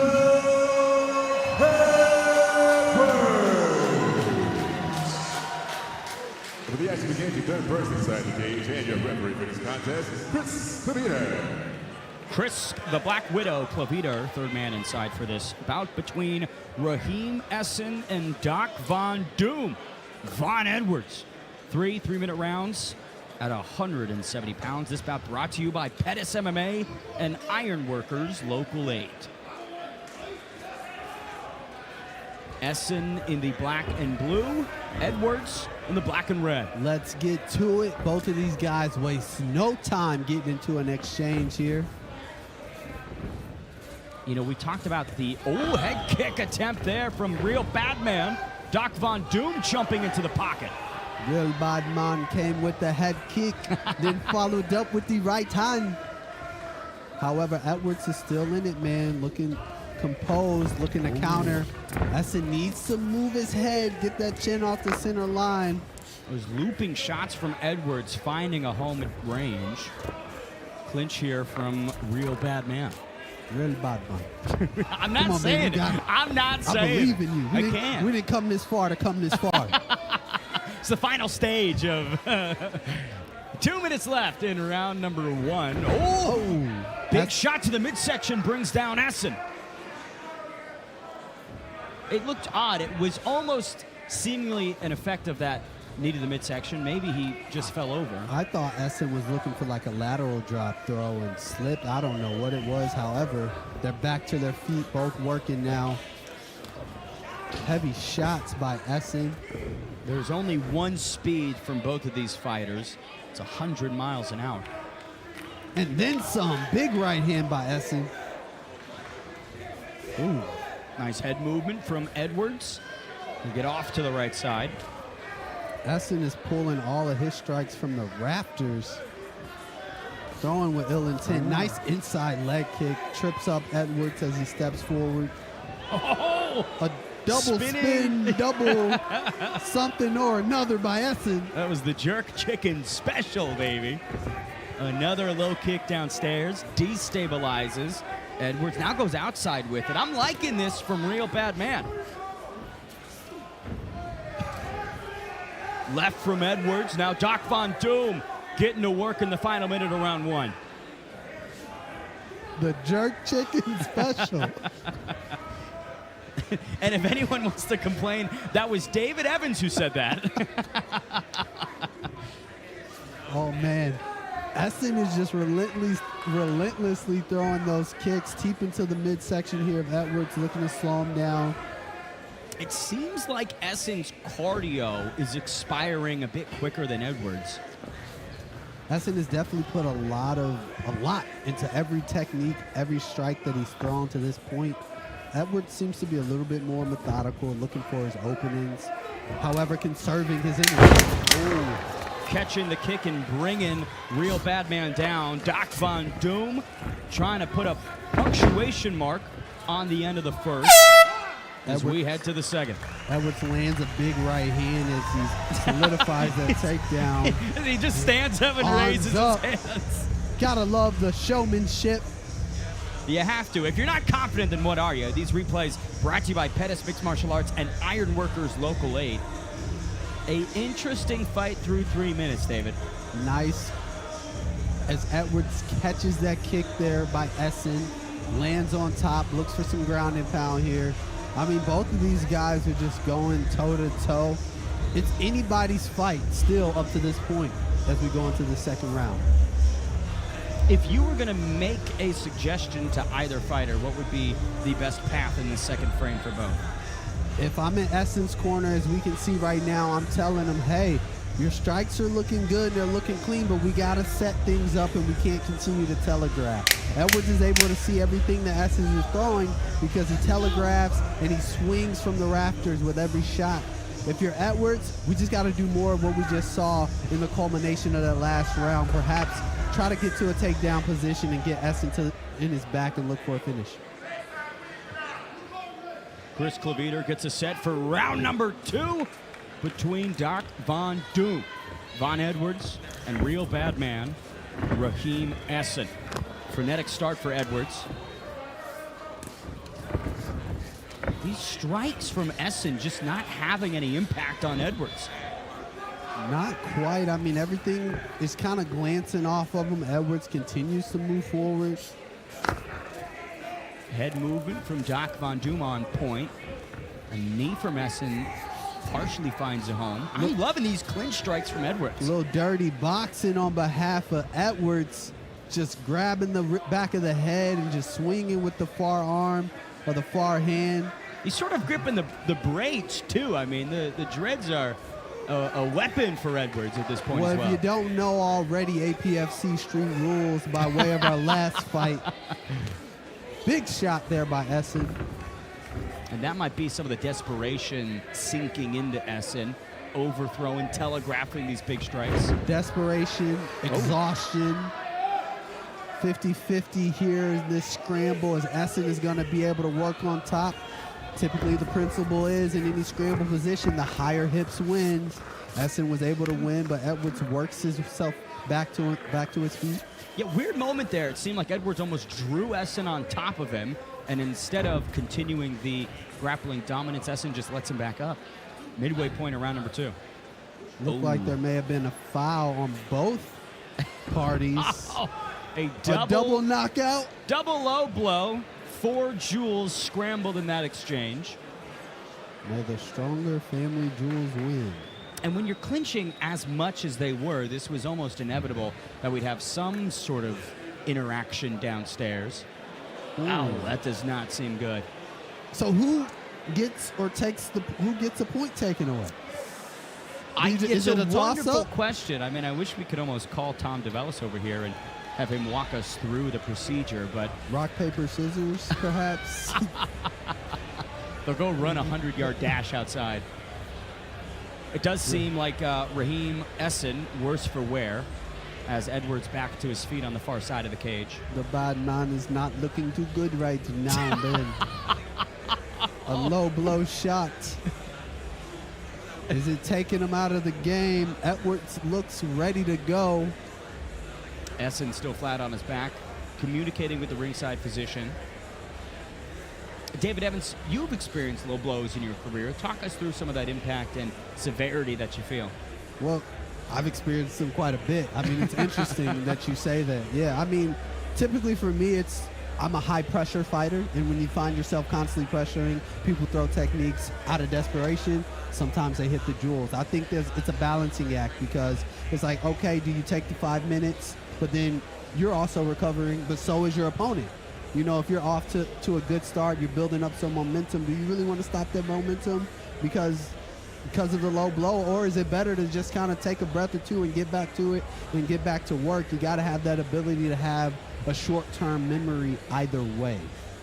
Essen now sitting against the cage. A marginal improvement from lying flat on it. Edwards looks like Qui-Gon Jinn, breathing patiently, eyes closed, envisioning the action resuming, thinking of what Doc Von Doom will do when this one gets back into action.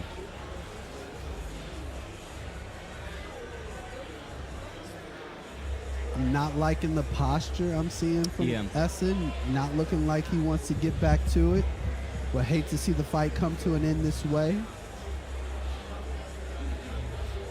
Chris Kavliter having a good conversation with him. What'd you hear there, Ben? Kavliter letting him know, hey, not going to stop the fight. You know, you've got time. Take it, basically.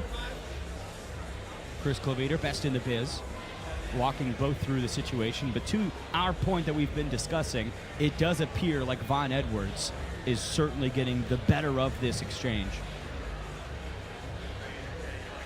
Unfortunate series of events with another good fight just really starting to get off, and then boom, interrupted, obstructed by a foul, a mutual foul at least this time.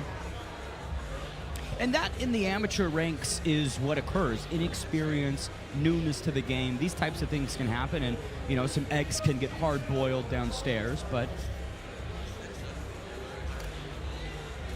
they're almost gonna hit Von Edwards with the camera over there. How tall is he? He's a big guy. I mean, he's a big guy. And that was a low shot. We bring you all the inside angles. APFC, we're all about the immersive experience here on UFC Fight Pass in the landmark arena. We want you to feel the sweat through your monitors. We want to bring you into the fight. We want to bring you into the fight. So much so that we will slam the camera into the fighter. All right, action resumes. Chris Kavliter handled it beautifully. Real bad man, Raheem Essen and Dr. Von Doom, Von Edwards kick off the back half of the second round. Edwards looks like he's a little bit recharged. Oh! Stinging shots from Dr. Von Doom. Now takes the back of Essen. Essen trying to roll his way through this position. Edwards in a great position on top, landing some ground and pound. So much length from Edwards with this ground and pound. Essen doing what he can to push Edwards off at the hips here. Watch, Edwards needs to be cognizant of the up kicks in this position. Essen grabbing the cage there. Real bad man. Worse for wear as we come to the final 30. Doing some bad things there. Speaking of bad things, Edwards just raining down with some left hands to the face here of Essen. Just relentless work from Edwards in this position. Clocking in and getting the job done, but does seem like Essen will survive to the third round. Both of these fighters live to fight another round. It looked like the fight was in the air for a split second. And again, Dr. Von Doom hitting the double hands up following another successful round. Raheem Essen back on the stool. Nothing about this says confidence to me. The body language, how he handled the minute and 17 seconds of that second round that we got to see after the low blow. Just a tough position for him. He's looking the worst for wear right now.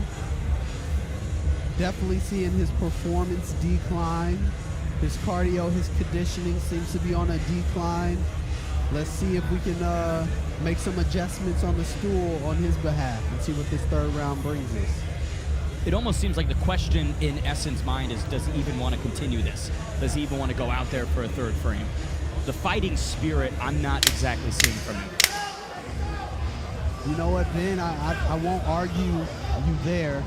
However, Edwards, on the other hand, seems to have made a mental adjustment or a shift. Oh, geez. Came out slower, more methodical in the first round, second round, but after that break, he started to kind of pick it up and gain a little bit of confidence. There was something maybe he saw. There was something that maybe his corner told him that seemed to maybe change his approach to this fight, and as we can see right now, it's paying off for Edwards. Von Edwards started this fight with a gash on his forehead. Excuse me, this round.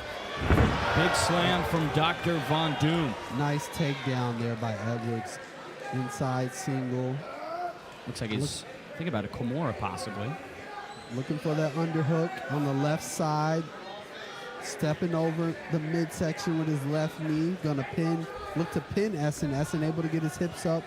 He's in a good spot here, or a much better spot than he was. No movements from Essen. Edwards sneaking his right arm underneath the right shoulder. I think the secret here for Edwards is to just keep moving.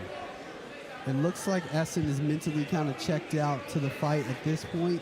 So the more movement, the more activity on behalf of Edwards, before you know it, he may be able to fall into a finish here with 1:50 left. It just doesn't look like Essen is even fighting to survive at this point. If you're up against someone who doesn't want to be there, give them the opportunity to basically tap out, right?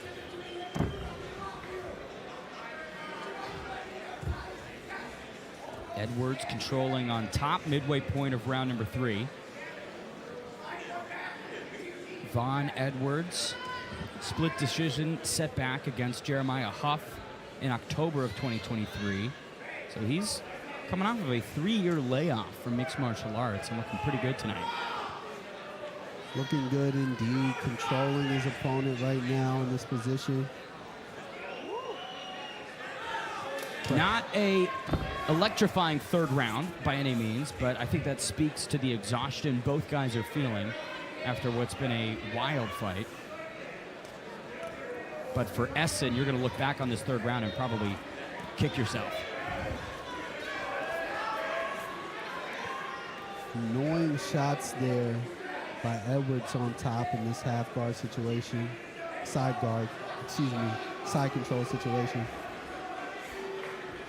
Essen trying to wall box seemingly. Maybe give himself a chance of popping out, but 30 seconds to go. This round has been completely controlled by Edwards.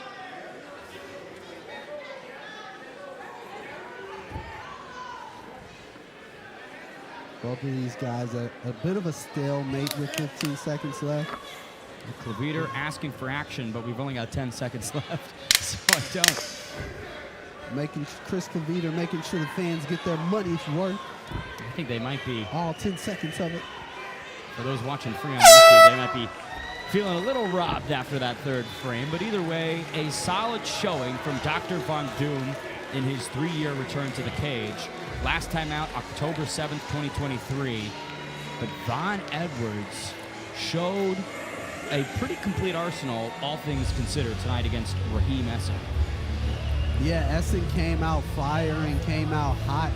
However, as this fight progressed, he just kind of cooled down, and then Edwards picked up steam, controlled the wrestling, controlled the striking. I think it's going to be a pretty easy nod here in the direction of Edwards with those last 2 rounds. Here we have Edwards just controlling here in this side control position, landing those short, annoying shots. Nothing too damaging, but, you know, just making a statement with the refs and with the judging here as he possibly edges out a victory for Rothwell MMA. And Big Ben Rothwell inside the cage for his student, Von Edwards. In all likelihood, getting a hand raised. If you're Raheem Essen, right, and you're cornering him, you can tell that the fight's pretty much gone ahead of the third round. Are there questions of even sending him back out there? I mean, I think at this stage, you might as well. It's nothing but experience and giving him the opportunity to get better, but then also fight through these type of moments, right? Not every fight you're going to go out and feel your best. You're not going to feel A1 for every round. Learning to fight through those win or loss are always valuable. Von Edwards happy on the other side of the cage, smiling. I will say, I did love how after every single round, he would just stand and raise his arms. Hands up, in the air, confidence of a champion, double bicep pump. Shades of Hulk Hogan there in the APFC cage. Dr. Von Edwards feeling himself. Granted, I was thinking in my head if there was a knockout, I could have said Dr. Von Doom goes boom, but maybe that'll come in his next APFC outing. To make this one official, here's Andrew Park. Ladies and gentlemen, after 3 3-minute rounds, we go to the judges' scorecard for our decision. The judges' scored contest 30-27, 29-28, 30-27, with your winner by unanimous decision, coming out of the red corner, Dr. Von Edwards. No surprise on the scorecards for Von Edwards getting it done for the first time since October 7th, 2023. A successful return and an APFC debut, and certainly a guy I would want to see back underneath this banner. Indeed. I mean, weathered the storm with the foul on both sides, but it seemed like something about that foul changed his mindset. Got his head in the game, put the pedal to the metal, grinded out a victory from a tough, fiery opponent. This replay brought to you by Pettis MMA and Ironworkers Local 8. Raheem Essen, real bad man, did real bad against Von Edwards in that third frame, but ahead of that, it was a pretty even affair, all things considered, up until the double low blow. Yeah, I mean, this was an interesting fight to say the least, right? We had Essen coming out firing, but then he began to fade here after this foul that just seemed to take him out. But once he faded, Edwards picked up the pace.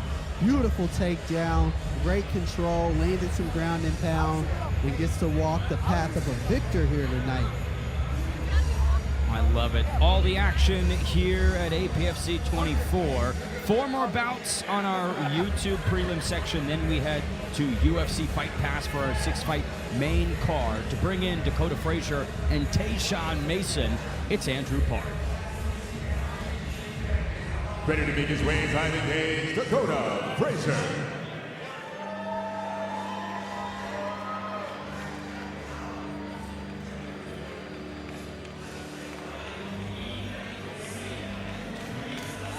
Dakota Frazier, 25 years young, marching his way down to the APFC cage, representing Ironworks Training Center, fighting out of Holman, Wisconsin. He is the number 7 ranked amateur featherweight in Wisconsin. It's been a tough skid for him. 3 fights in a row where he's not been able to get it done. A first-round armbar to Hazen Rice, a decision to Max Starry, and a first-round rear naked choke to Israel Vargas. The thing about that, though, all those names, very competent regional scene warriors. Definitely not a kid that's afraid to shy away from a challenge, and he's taking them early on. I think that's going to be a testament to, you know, not only his skills, but his will this young in the game, and that's definitely something you want to look for when you're coaching fighters and you're looking for those next standout prospects. The guys who aren't trying to pad their record, the guys who don't want to be the local superstar. They're going out and they're challenging themselves at every level, and he's doing that right here tonight against the likes of Tayshawn Mason. Well, we'll see if Dakota Frazier can get back on track. Ready to make his way inside the cage, Tayshawn Mason. Another man looking to get back to his winning ways. Tayshawn Mason suffered a second-round Darce choke to Eric McDonald at APFC 23 in March of this year. Before that, 3-fight winning streak, all stoppages. This will be his 3rd APFC appearance. The Rufus Sport product seemed unbelievably confident when we spoke to him yesterday. We've seen some great finishes from Tayshawn Mason. I mean, a beautiful head kick finish, couple submissions, so we know he has the capabilities. You know, coming off of a tough loss, let's see that edge that he has as he steps into the cage here. I'm sure he wants to get that one back and get back into the win column here tonight. And the difficulty he told us against Eric McDonald was in the first round, he was the one that had a deep choke, put everything into it, didn't get it, and then the second round, the tables were turned. So to your point, it'll be really interesting to see what adaptations he's made to his game plan. But beyond that most recent fight, the way he got into combat sports, David, unbelievable. He was shot going home from school one day at 17, didn't know how to train after that, couldn't get back into fitness, found combat sports. Now here he is fighting on APFC. This tale of the tape brought to you by Cat's Law. Dakota Frazier, Tayshawn Mason. Mason trying to find his 4th victory. Frazier wants his 5th. 3-year edge to La Crosse, Wisconsin's own, but a healthy height advantage to Milwaukee's Mason. Both came in near the APFC featherweight limit. This tale of the tape brought to you by Luana. Ladies and gentlemen, this next bout takes place in the 145-pound featherweight division. Brought to you by Cat's Law, the official law firm of APFC. Introducing first, fighting out of the blue corner. This warrior has a record of 4 wins, 3 losses. He stands at 5 feet 10 inches tall, weighing 146.3 pounds. Fighting out of Buffalo, Wisconsin. Representing Ironworks Training Center, help me welcome Dakota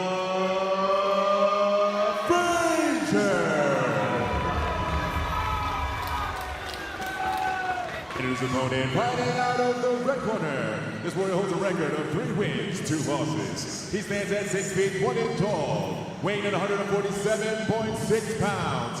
Fighting out of Milwaukee, Wisconsin, representing Rufus Sport MMA. Let me welcome Tayshaun the Mason.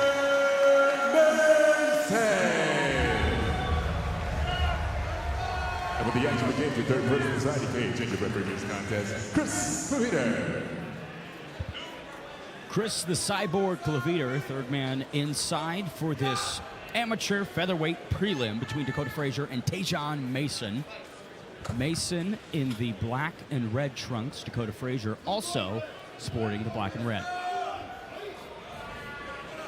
Tayshaun Mason with the spider walk start, big leg kick. Frazier cracks him with a right. Now Dakota Frazier hunting him down.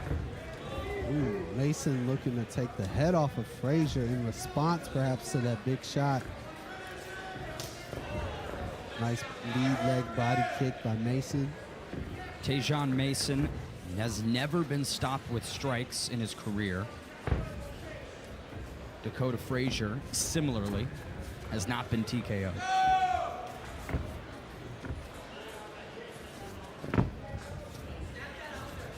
Nice stiff jab by Frazier. Mason opting to strike from the outside. Beautiful teeps right down the center line. Using his range.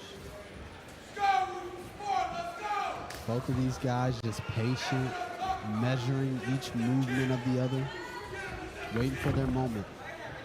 Not many feints or extreme energy expenditures from Tayshaun Mason. So we see that spinning kick there by Mason. Chris Claviter nearly got swallowed up as Tayshaun Mason circled out. That'll be 2 nights in a row an MMA ref almost gets taken out. Dante Johnson, former APFC prospect, fought in the UFC, got an explosive knockout. Also almost knocked out the referee. Landed an elbow on him. How dare you, Dante? He did ask for 2 performance checks. Following that, I don't think it counts, however. Hey, with that performance, he just might get it. Minute 15 on the clock. Mason controlling Dakota Frazier up against the cage. Beautiful knee for Mason up in the midsection. Nice shots there by Mason as well. Keeping the body lock, trying to contain Frazier. Cutting off the real estate here as Frazier tries to evade. And now gets to Mason's back against the cage.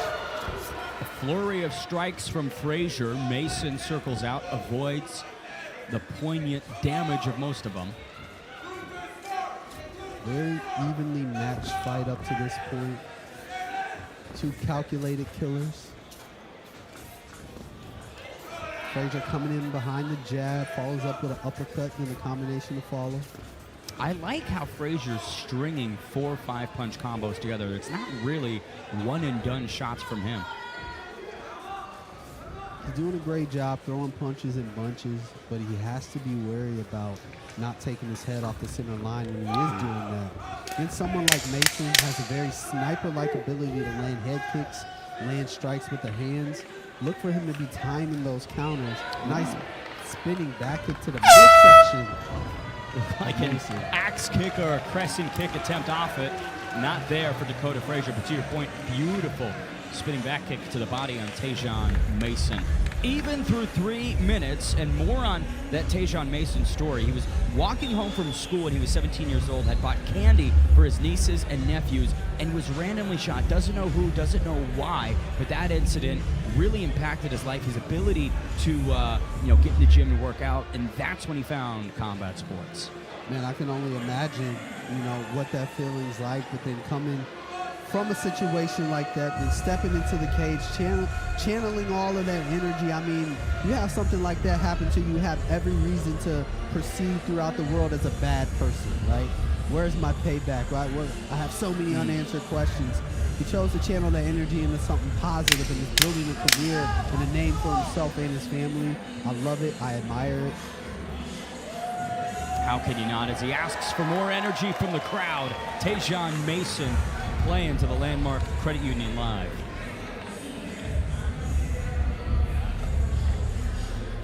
Frazier smiling ahead of round 2.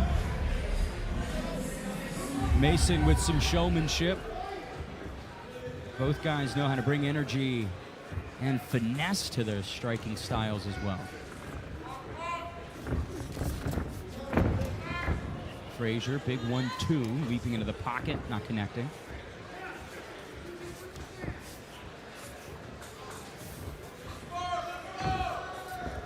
Ooh. Frazier able to evade that spinning back kick of Mason. Closes the distance, knocks him off his feet, but Mason able to get back up. Now we're going to work in the clinch position against the cage. With ease as well. Tajon Mason didn't really struggle to get back up to his feet. Oh, Frazier cracks him with a big right. Now Tajon Mason trying to avoid. Nice jab there by Frazier on the exit. 2 minutes left in round number 2. Big strikes from Tajon. This is full of momentum swings early in the second. Just when you think one person has it figured out, the other one has an answer to it and a response that makes you think the other direction. I mean, this is a great competitive fight here with 1 minute and 40 seconds left. Mason brings Frazier down in full mount.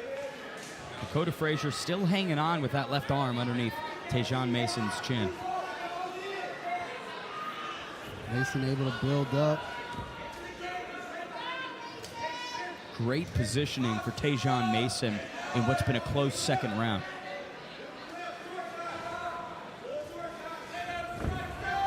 Frazier, however, able to bump and then hip heist out, and now he's in top position. Such a back and forth fight in every portion here. Just ridiculous skill on that reversal. Minute left in round number 2. Dakota Frazier, again, trying to crack a 3-fight skid tonight. Did have an amateur kickboxing bout earlier in April. Won that by unanimous decision. Said that getting his hand raised again was a nice confidence booster, but the amateur MMA career, the one that counts, David. Indeed, and Frazier is making all of this count here tonight. Great position with Mason on bottom in the butterfly guard, looking to maybe destabilize the base here of Frazier. However, Frazier able to float, maneuver into a half guard position. Almost looks like he's looking to isolate an arm triangle on that right side, but Mason trying to sweep. Both of these guys just fundamentally sound everywhere. Trading advantageous positions. Dakota Frazier, full mount, trying to make the most of it to close out the second. Chris Clevenger really engaging to get him off. Pulling Frazier off of Mason.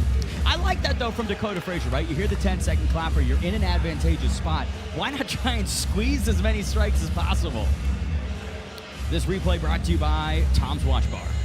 Beautiful spinning back kick there by Mason. Barely misses Frazier. Then Mason decides to fight in the pocket, throwing a barrage of punches, and then Frazier responds with a combination of his own. This fight has been back and forth all the way through here tonight, and the fans are enjoying every second of it. Frazier, cornered tonight by Tyler Petrick and Nick Johnson of Ironworks Training Center. In this third and final round, it seems like he might have the edge in a few areas. David, which should he go down? You know, it's really tough, a really tough call at this point. I think his striking has been working for him. He's been dominating on the ground as well. You know, I think the safer option would be to close the distance against a dangerous striker such as Mason. get to the grappling portion. If he can get Mason on his back, he could ride out a victory here. Third and final frame between Tajon Mason and Dakota Frazier. This time clock brought to you by Terrasol. Mason touching the lead leg. Big shots from Frazier to kick off the third. It seems like Tajon Mason, good at being the hammer, maybe not the best at being the nail. Indeed. I mean, until you see a beautiful combination like that, you realize he's always dangerous. However, yes, it doesn't seem like he's able to work as effectively off the back foot. He can't seem to kick it into a fifth gear at this point, where Frazier's been more consistent. Wow. Oh, opportunity for an armbar from Tajon Mason. Beautiful scramble, nice adjustment by Tajon Mason. Able to isolate that arm. Needs to squeeze both of his knees together to trap Frazier deeper into that arm lock and focus on breaking that lock or that grip apart of Frazier in this inverted position.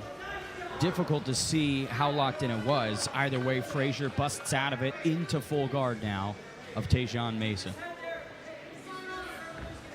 And Mason's shown a bit of an issue at times being able to get back into his feet. A little bit here. I mean, unlike Frazier, where Frazier in scrambles, he doesn't accept any position. He's constantly moving, constantly looking for a way out or a way to progress, whereas Mason is fighting position to position. It's like, we get in a scramble, okay, I'm on my back, I'm going to fight from here. They're planted right in front of Anthony Pettis and promotional owner Damian Rodriguez. Maybe Showtime can throw some ideas towards Tajon Mason's way. Wall walking from Mason. Yeah, look at that. Maybe Anthony did tell him something. A little motivation, perhaps. Are we seeing an eye poke there, perhaps, from Frazier? Tajon Mason crumbled to the canvas. Chris Cleveter brought Dakota Frazier all the way to the neutral corner. Now going to address. It does seem like Mason is gesturing to his eyes. We'll have to isolate the replay on that. Dakota Frazier, obviously unintentional, not something he was trying to do as they got back to their feet.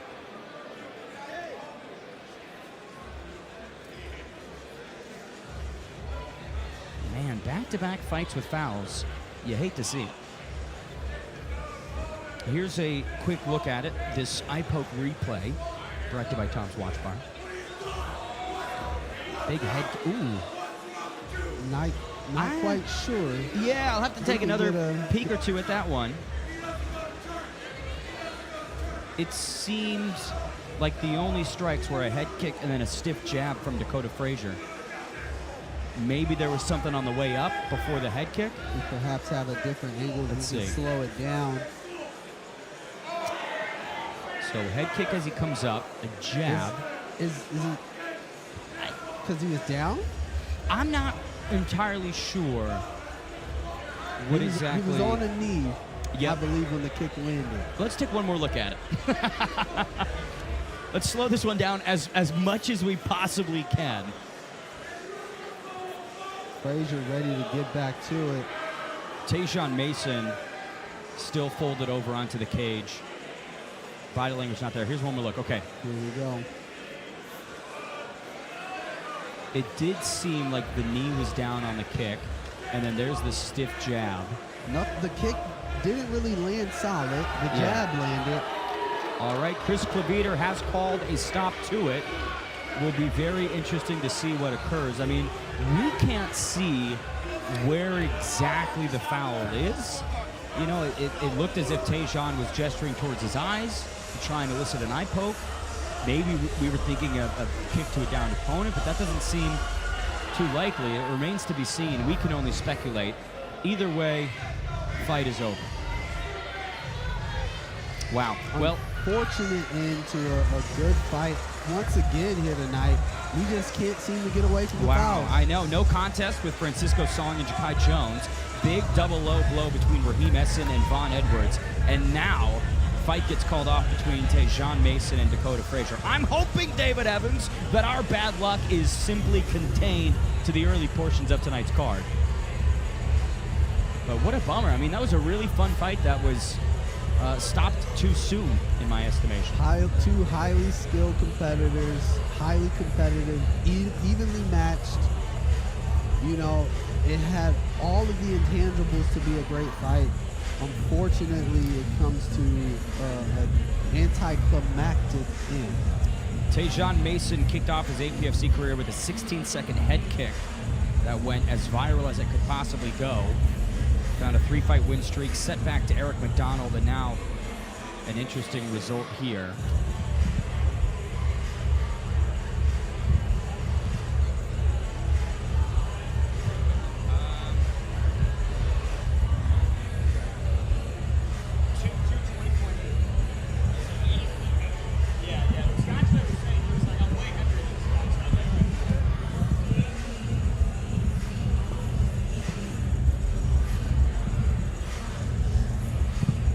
Well, I will say, next up is a fun one at heavyweight. Deontre Butts is back after his mother's milk over Antonio Zepeda in March of this year. Deontre Butts wants to find his second win against the unbeaten Brett Whitman.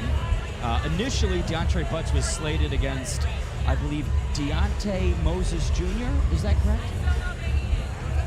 Yeah, look, Deontre, as much as we love him, has had some tough nights at the office. I would have loved to see just a continuation of the Deontre Butts train, and that very well could happen. But Brett Whitman, 2-0, really good wrestling base. This is a tough night for Butts. Coming up next. But as we saw, he's no stranger to tough nights, and he can go out there and pull a victory out at any moment.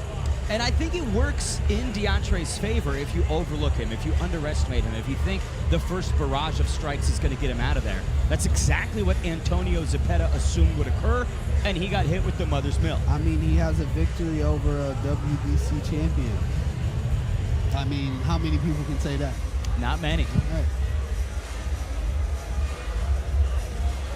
I believe we are still finalizing the decision here. Claviter is in between Mason and Frazier, but we don't know where Andrew Parker is. He's over there.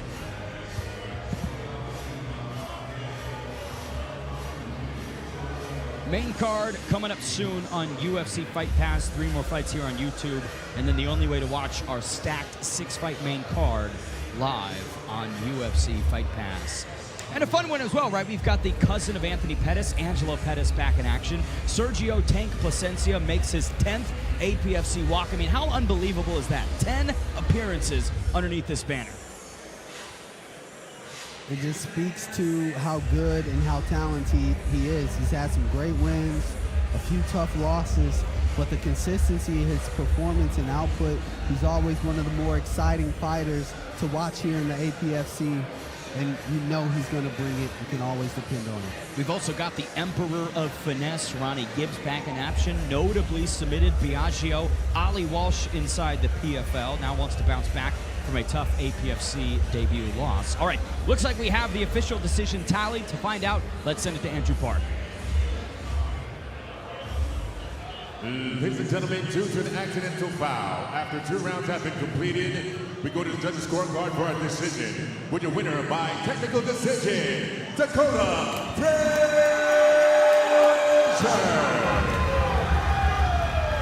Dakota Frazier snaps the 3-fight skid with a tech decision over Tajon Mason, improves to 5-3 as an amateur, and in my opinion, the right man won in that. It seemed like Dakota Frazier was building momentum as that fight was continuing, and who knows what that 3rd round could have laid in store for him. For sure, was building momentum, was putting everything together, his strikes, his grappling. I mean, it looks like he was going to walk away and edge the victory here up to that point. Unfortunately, we didn't get to see the climactic ending that we wanted, but, you know, Frazier, definitely a great performance to build off of. Yeah, I'd love to know what exactly Tajon Mason believed the foul was. I'd love to know what Chris Claviter thought was going on when he saw these replays brought to you by Tom's Watch Bar. It was a fun fight. It was an even fight. Both guys had moments. Ultimately, though, Dakota Frazier gets the tech decision. I believe Tom DeBellis just came over and gave us some insight. Tom just whispered in my ear ever so nicely that it was the foul was a grounded fighter. So I guess they believe that Mason was grounded when he threw that kick, and that was the foul that ended the fight. However, as we have in the replays here, we just see it was such a good back and forth up until this point. However, Frazier's going to walk away with the victory, technically.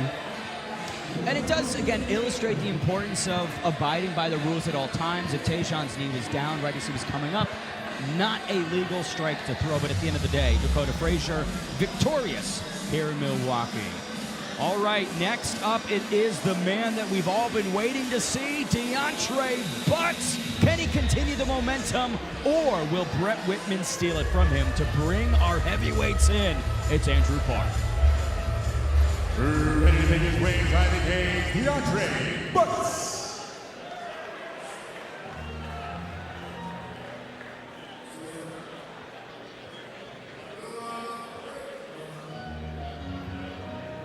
Any place, anytime, anywhere for DeAndre. Hold your butts. The Silverback returns to the APFC cage after getting a first-round mother's milk over the WBC boxing champion Antonio Cepeda in March of this year. Before that, he had never won as a professional in many bouts across pro boxing, pro kickboxing, mixed martial arts. Notably took on Dante Johnson, who just dispatched Eric McConaughey at UFC 330 last night. So, while he didn't have the results up until beating Antonio, it was against very stiff competition. DeAndre Butts coming off the heels of his most exciting victory to date. Though it may be his only one, it still counts. Will he carry that momentum into this performance tonight against a tough 2-0 Brett Whitman? Hey, never say never when you're fighting DeAndre Butts. A superstar could continue to blossom if DeAndre Butts gets another big win. We'll see if he can against Brett Whitman. Ready to make his way inside the cage, Brett Whitman.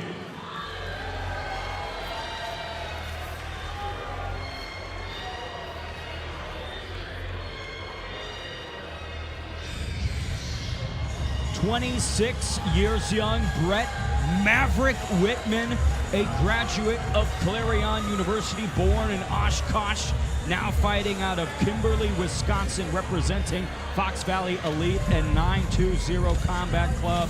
6-fight win streak in tow with a first-round TKO of Nick Porter in July of this year, just several weeks prior. Saw the opportunity against DeAndre Butts arise with DeAndre Moses Jr. stepping out and said, I want that name, I want that scalp, I want that activity on my resume.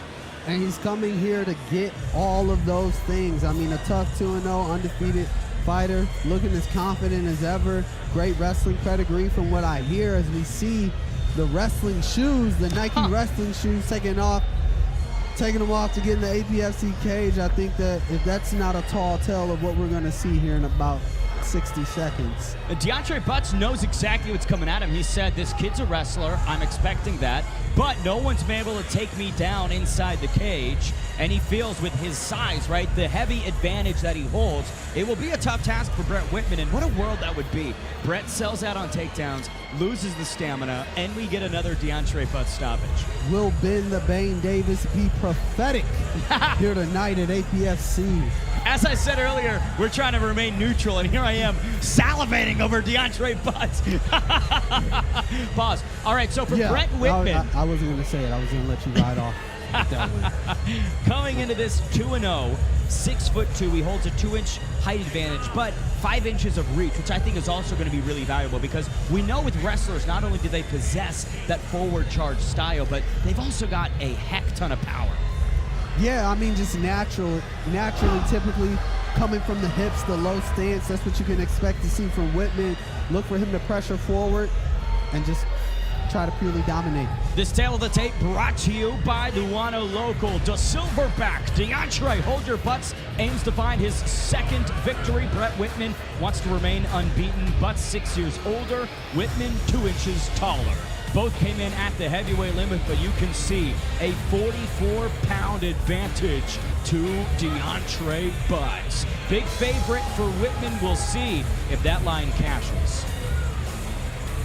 Ladies and gentlemen, this next match takes place in the men's heavyweight division. Brought to you by Tom's Watch Bar. Join us at Tom's Watch Bar for the official Apfc After Party. Introducing first, fighting out of the blue corner. This warrior holds a record of 1 win, 3 losses. He stands at 6 feet tall, weighing in 264.6 pounds. Fighting out of Meskwaki Settlement, Iowa. Representing Garage League MMA. Help me welcome DeAndre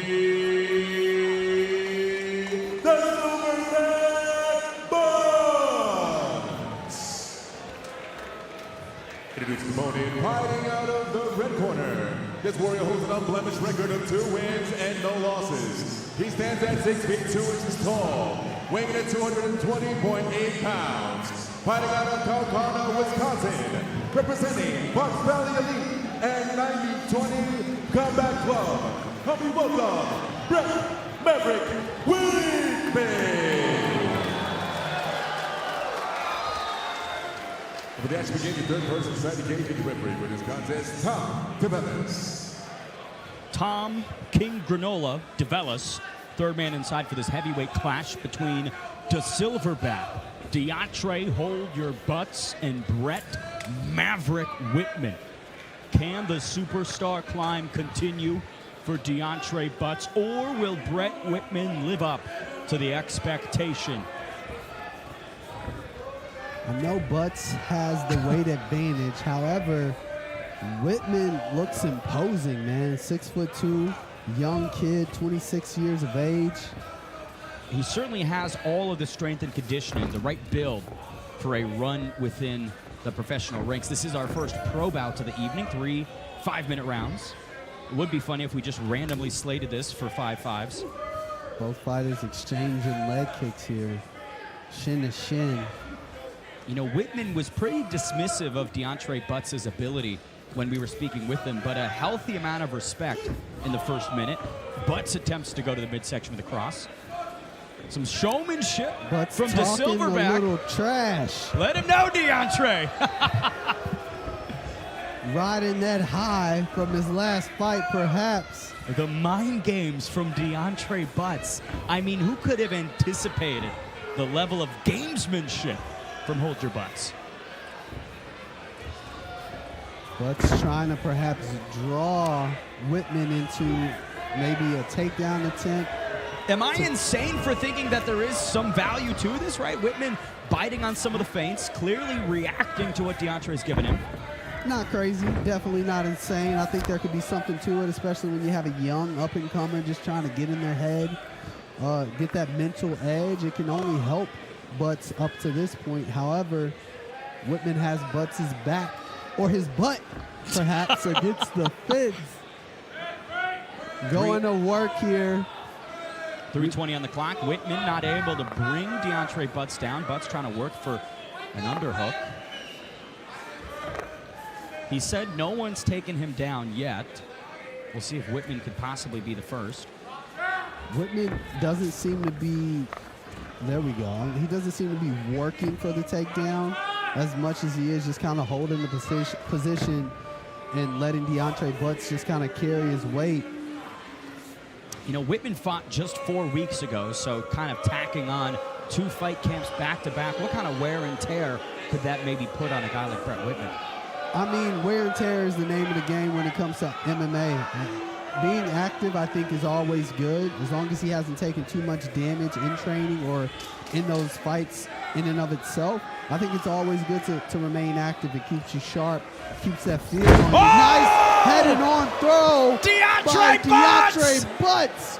Oh, my goodness. What? Brett Whitman. Oh, is he going for it again? No. Whitman now trying to take the back of Butts, but what a slam that was from De Silverback. Nice head and arm throw by DeAndre Butts, unable to solidify the position. Now some ground and pound from Whitman as he tries to mount the Silverback. Oh no! Whitman getting the rear naked choke.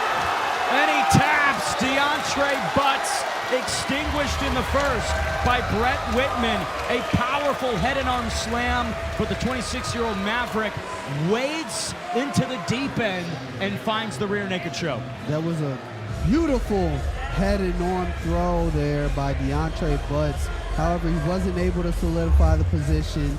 Whitman was able to work out from on bottom, took the back, attacked the neck, and forces DeAndre Butts to tap and forces him back into the losing column. We thought that for a moment DeAndre could keep it going. It was a beautiful head and arm throw, but ultimately Brett Whitman just too good in there. I will say, I do hope we get DeAndre Butts back in action. Always a fun guy to have around. Always a fun guy to have around, fun guy to watch. Brings the fight. Unfortunately, just wasn't able to capitalize on the beautiful throw technique. However, Whitman weathered the storm. Brett Whitman now 3-0 as a professional, 7-fight win streak extending deep into his amateur career. Hasn't lost since July 2022. So who knows? I mean, Brett Whitman could add to this legacy of DeAndre Butts only losing to the best of the best. Looks like we've got some haze inside the building. The smoke machine might have gone off a little too soon.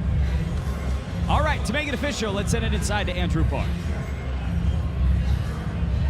Ladies and referee Tom DeBellis called the stop to this contest at 3 minutes and 12 seconds of the very first round. With your winner by rear naked choke, Brett Maverick.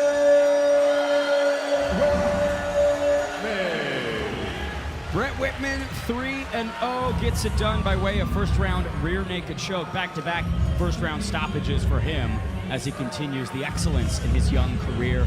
DeAndre Butts, he hit him with a butt toss. He got him with some serious action that likely surprised the young Maverick, but ultimately tonight was not DeAndre Butts' night. It was not. Good performance there by Whitman. I mean, great job to not get overwhelmed by that emphatic takedown that Butts had. Let's take a look at some of the highlights. These are brought to you by Tom's Watch Bar. De Silverback trying to keep this newfound momentum going. Maverick wanting to remain unbeaten. Beautiful toss from DeAndre Butts. I mean, come on.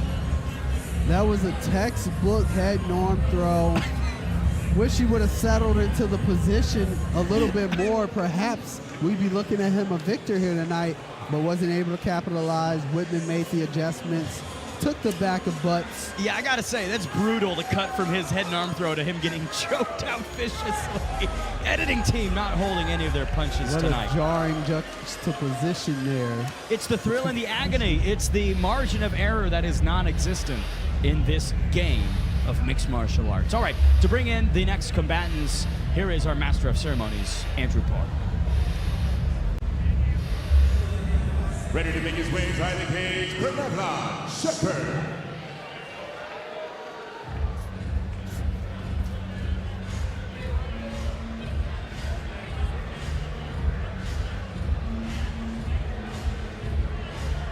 P-Weezy making the professional return, unsuccessful against McCoy Takouts at Ignite Fights in May of this year.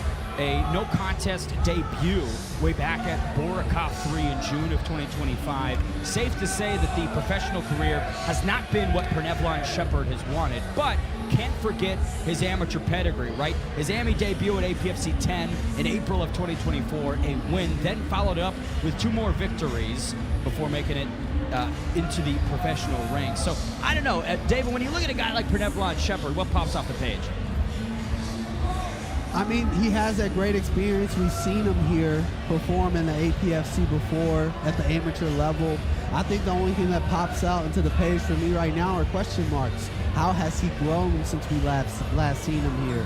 What has he worked on? Where is he looking to go? Where is his mindset? And I believe that more than anything, all of those answers will be all of those questions, excuse me, will be answered here tonight. We'll see if in his second APFC bout he can have the same success as his debut so many years ago. Pernevlon P. Weezy Shepard back in APFC. Ready to make his way inside the cage, Gavin Vervelde.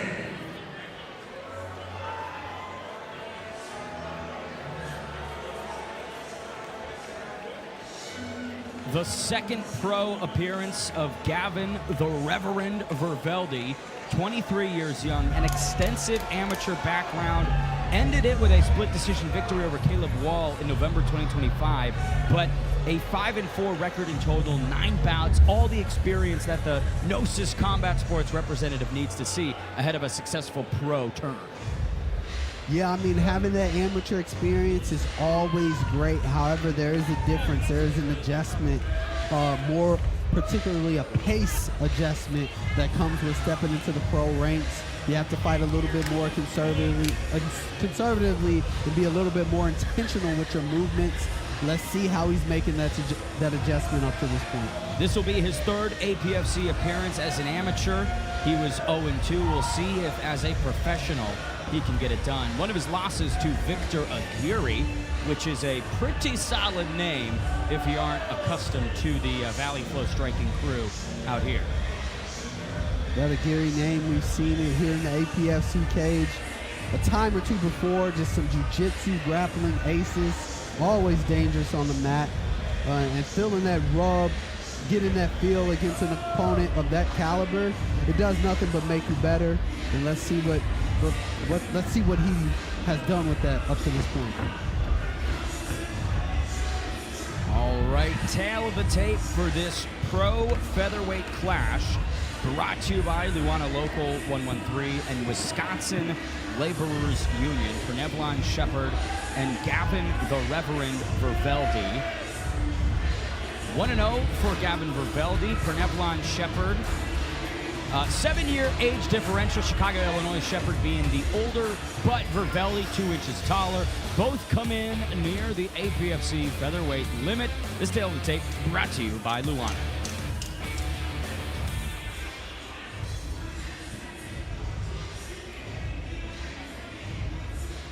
Ladies and gentlemen, this bout takes place in the men's 145-pound featherweight division. Brought to you by La Luna and the local 113 Wisconsin Laborers Union. Thank you for your continued support. Introducing first, fighting out of the blue corner. This is this warrior's professional debut. He stands at 5 feet 10 inches tall, weighing 146.3 pounds. Fighting out of Chicago, Illinois, representing Team Weezy. Help me welcome Pernevlon Weezy Shepard.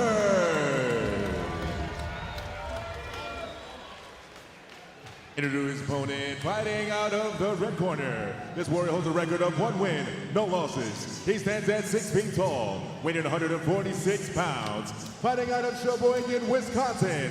Help me welcome Gavin the Vervelde.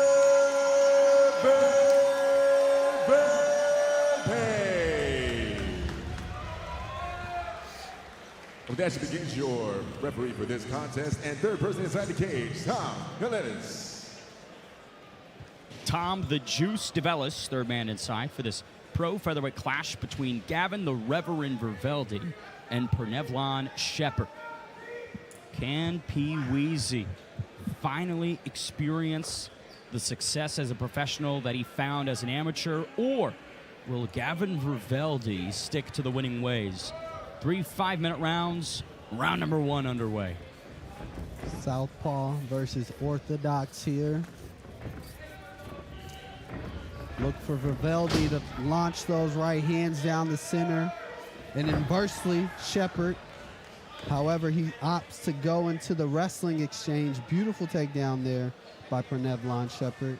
And P. Weezy, a lot of urgency to get Vervelde on his back. The moment this fight starts, again, 3 5-minute rounds, not 5-5. Vervelde looks like he's trying to isolate that right leg, flips over to his knees. Heavy shots there by Shepard. Looking for the banana splits, perhaps. Gavin Wise to it, rolls to his back. A lot of transitional work from both here, David. Man, what a pace both of these guys are fighting at early. Riveldi ending up on top after the last exchange.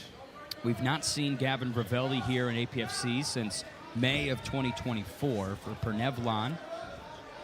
This will be his first APFC fight since April of 2024.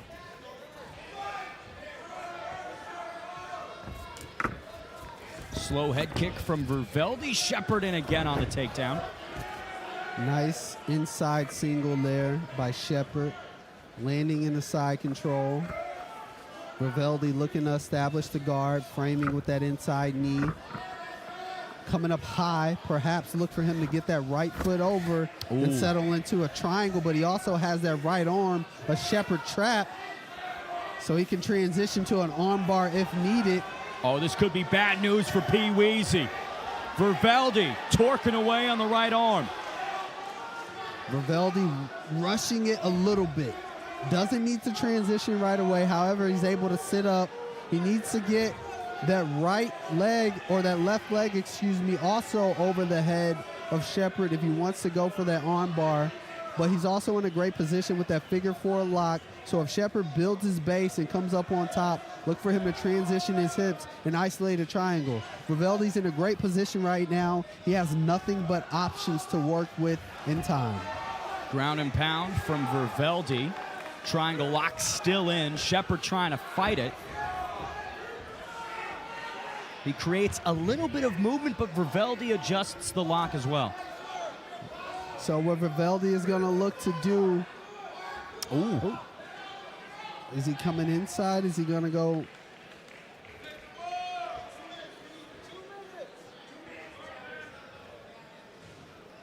Great wherewithal from Shepard to break through that position, survive. He did a great job not panicking. Riveldi at one point had multiple routes to victory there with the arm bar, transition into the triangle. Looked like he was going to go a little bit of a omoplata at one point. Shepard didn't get ahead of himself. He stayed contained, stayed composed, stayed tight, kept his arms near him, and now he's in a better position to work here on top of Riveldi. Minute 30 on the clock. Riveldi trying to wall walk himself into a more advantageous position. Shepard intent on laying on the chest of Riveldi. However, he doesn't want to lay here on top of Riveldi, especially with both of his hands on the canvas. Riveldi seems to have a really good jiu-jitsu game off of his back. And if he's going to lay there with the arms on his canvas, look for Riveldi to try to isolate an arm, maybe get a hip in, butterfly, look to sweep, or start to set up some traps, set some traps and look for submissions as he works off his back. Riveldi's doing a great job extending Shepard out as he takes his arm inside and stretches him out from that bottom position. Shepard really not doing much with this position he has. Nice elbows from the bottom by Riveldi. Shepard opts to go back in for the double leg. Shepard able to get to these spots, but not really doing much with them, David. Not much damage or intent as he comes in on the takedown attempts, other than just holding Riveldi, trying to control. He hasn't really done a great job of controlling because, I mean, honestly, Riveldi has done a lot of damage and work off the back. You can honestly make a case for him even winning the round off of his back. Well, especially with that deep triangle submission and the threat of the armbar in that spot. I mean, in terms of significance, effectiveness, you'd think that was the singular moment from either of them. But to your point, Prelims Shepard successful with several takedown attempts. In terms of striking, what did you see? Man, I mean, both of these guys are just athletes and athletic. I think there's still a lot of question marks on both sides from a striking standpoint. I think, obviously, on the ground in the grappling compartment, Riveldi seems to have the edge there. Prelims doing a great job offensively, with his shots, isolating the takedowns, but not doing much as far as building off of that. I think going into the second round, there's some questions that still need answered on both parts. Pernevlon Shepherd cornered tonight by Sultan Sindhu, Zaid Hussein, and Nick Fishback. Vervelde cornered by Kevin Messer, Alex Brockway, and Chad Vervelde. Sultan Sindhu, the head of Kingpin Management, building a roster of fighters out here in the Chicago and the Midwest region. Doing a great job.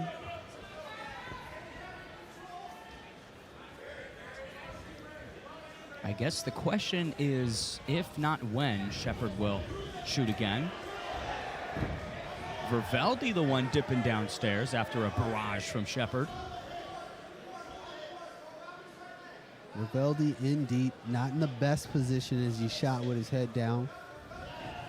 Pernevlon did a great job transitioning, hitting the corner, throws Vervelde by, ends up on his back. Vervelde trying to address that right arm of P. Weezy. Vervelde fishing for a Kimura. Shepherd wise to it, flattening out here. That's to not get his arm extended.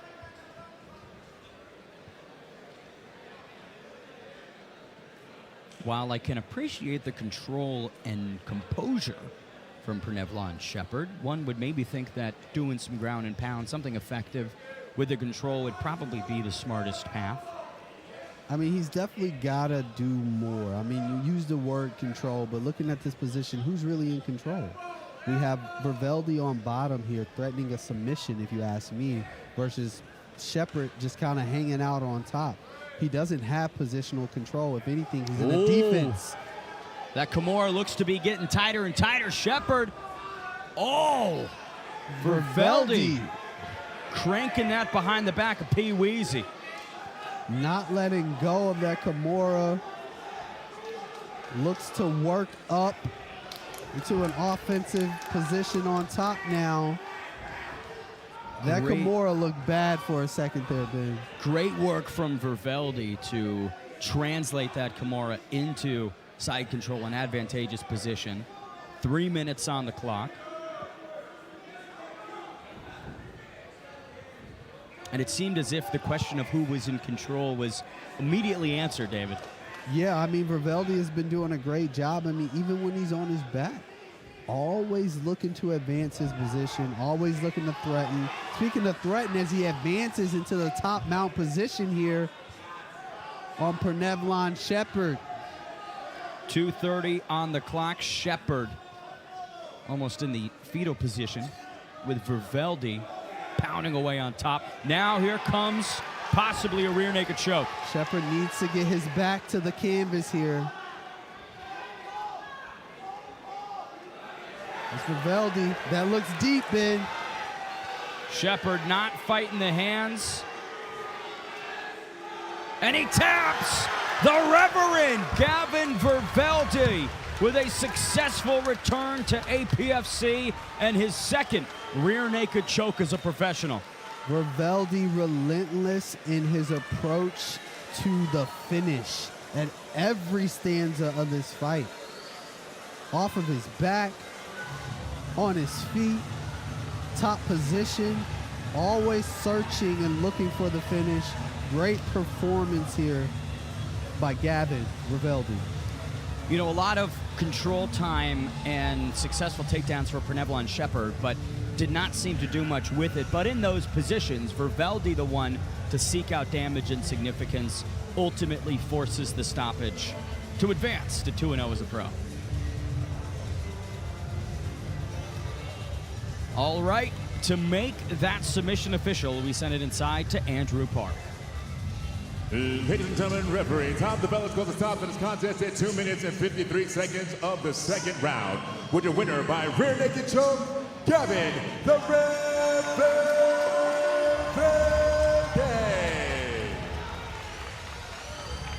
Great win from Gavin Vervelde.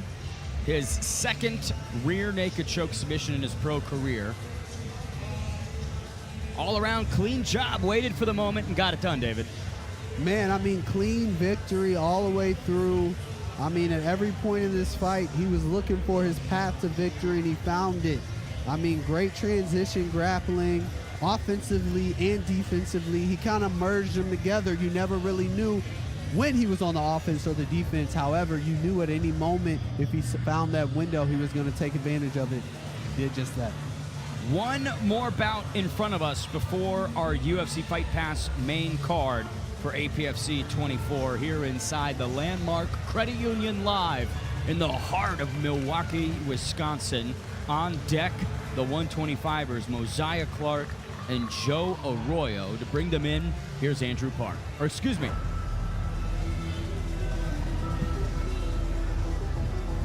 We just want to keep you on your toes. Yeah, we just want to make sure you're watching.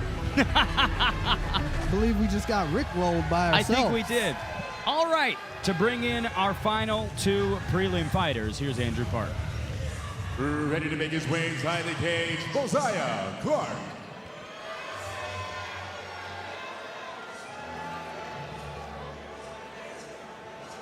Mosiah Clark, first two professional bouts did not go his way. Both of them first-round submission losses to Alex Rigo and Bryn Heathcock, but was able to bounce into the win column last October with a first-round rear naked choke over Mateo Soto.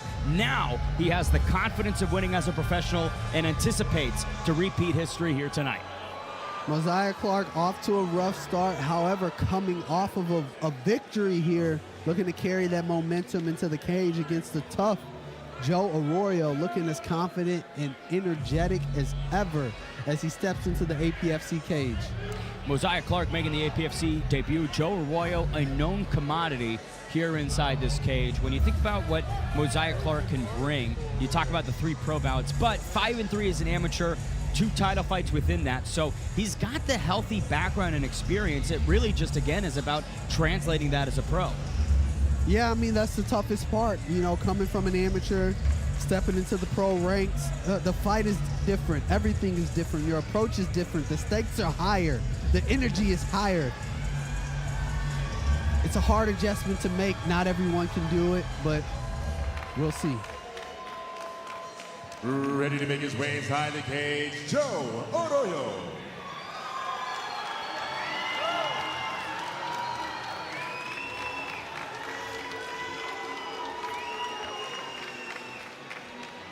Delavan, Wisconsin's own Joe Arroyo. Cornered tonight by Diego Avila and Nick Fisher, representing the Avila Combat Laboratory, has made his mark inside APFC across 2 appearances so far, with a first-round stoppage of Christian Haight in his last amateur bout and a unanimous decision win over Dominic Heath in his pro debut. Coming off of a loss to Landon Fisher in November of last year, Joe Arroyo wants to start 2026 the right way for him. And he has every capability and intangible to do just that. Great wrestling, good power and pop in his hands. Is in his development at the point where he's starting to put everything together and become a complete fighter. He's always dangerous. In terms of bouncing back from your first career loss, what are some of the emotions, the mentality that could be going through Joe's head? I think more than anything, he's motivated to get back into the win column. I hope coming off of a loss, he's looked at everything. He knows what adjustments he needs to make. He knows what correction he needs to make. He's stepping into the cage, taking it all in, taking in the moment. He looks to be here and be present and focused on the now, and that's where you need to start. Well, no question of who the crowd is rooting for in our featured prelim. This tale of the tape brought to you by Rhodes Towing and Home Sealed. Joe Arroyo seeks his 2nd victory as a pro. Mosiah Clark aims to even out the record. Madison's own, 2 years older, but Joe Arroyo an inch taller. Both came in at the APFC flyweight limit, a slight lean on the odds to Delavan's Arroyo. Ladies and gentlemen, this next bout takes place in the 125-pound flyweight division. Brought to you by Rhodes Towing and Home Sealed. Introducing first, fighting out of the blue corner. This warrior holds a professional record of 1 win, 2 losses. He stands at 5 feet, 3 inches tall. He weighs in at 125 pounds. fighting out of Madison, Wisconsin, representing Capital City MMA. Help me welcome Mosiah the Spark Clark. Introducing the opponent, fighting out of the red corner. This warrior holds a professional record of 1 win, 1 loss. He stands at 5 feet 4 inches tall. He also weighs in at 125 pounds. Fighting out of Delavan, Illinois, representing Avila Combat Laboratory. Help me welcome Joe Arroyo.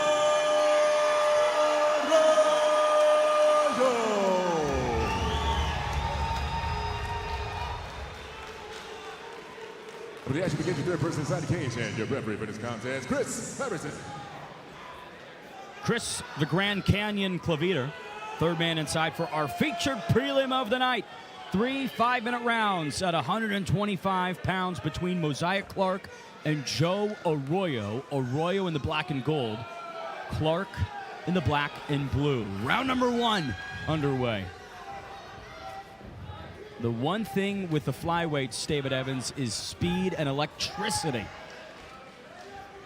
They have speed in surplus for sure. However, don't underestimate the power. As you see, Arroyo just pops a short shot in, lands that lateral jab as Mosiah tries to barge his way in. Arroyo doing a great job now in a great position. Wow, full mount for Arroyo. I mean, we haven't even gotten the fight clock up, and he's in a dominant position. They're wasting no time. But for Mosiah Clark, he certainly holds the experience advantage, one would think, across the 3 pro bouts and 8 amateur outings. Arroyo delivering elbows to the dome.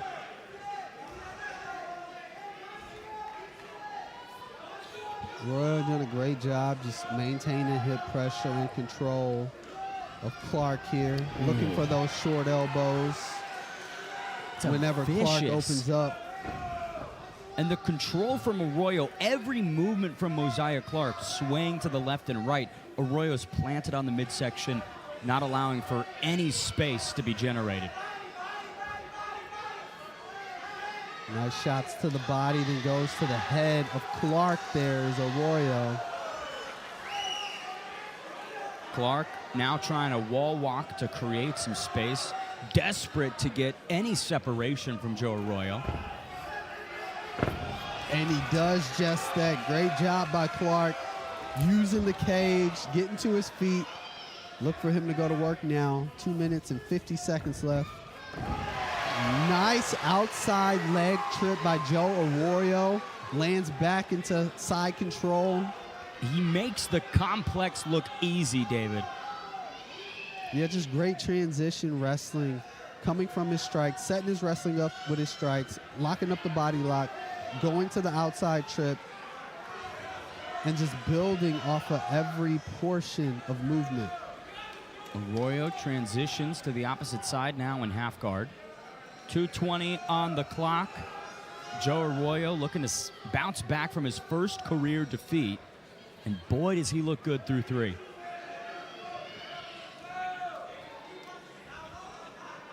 Arroyo just taking his time, controlling, looking for that arm triangle on the left side. Is it deep here? He's got 2 arm triangles in his amateur career, none as a pro. Mosiah Clark, how much fight does he have left? Arroyo squeezing on top, not sure how deep it is. May need to make some adjustments with his shoulder, get his shoulder down a little further into the neck here of Clark. However, looking at his physique, it's obvious he has a tight squeeze. 90 seconds on the clock, tons of time. Mosiah Clark able to break through that one, but for Joe Arroyo, 1 submission attempt only certifies one thing: a second is likely coming. Indeed, and he's doing a great job controlling Clark here, not allowing him much room to breathe. Clark able to establish the full guard once again. Perhaps a little more motivated to work back to his feet now. Yeah, there's got to be some feather in the cap for Mosiah Clark to evade that initial arm triangle. But his reward is ground and pound from Joe Arroyo.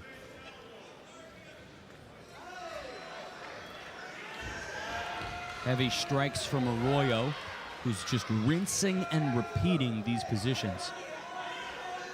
Going back into side control is Arroyo. Looking to isolate that arm there. Oh! He got it. Taps! Joe Arroyo gets it done in one to bounce back from his first career defeat.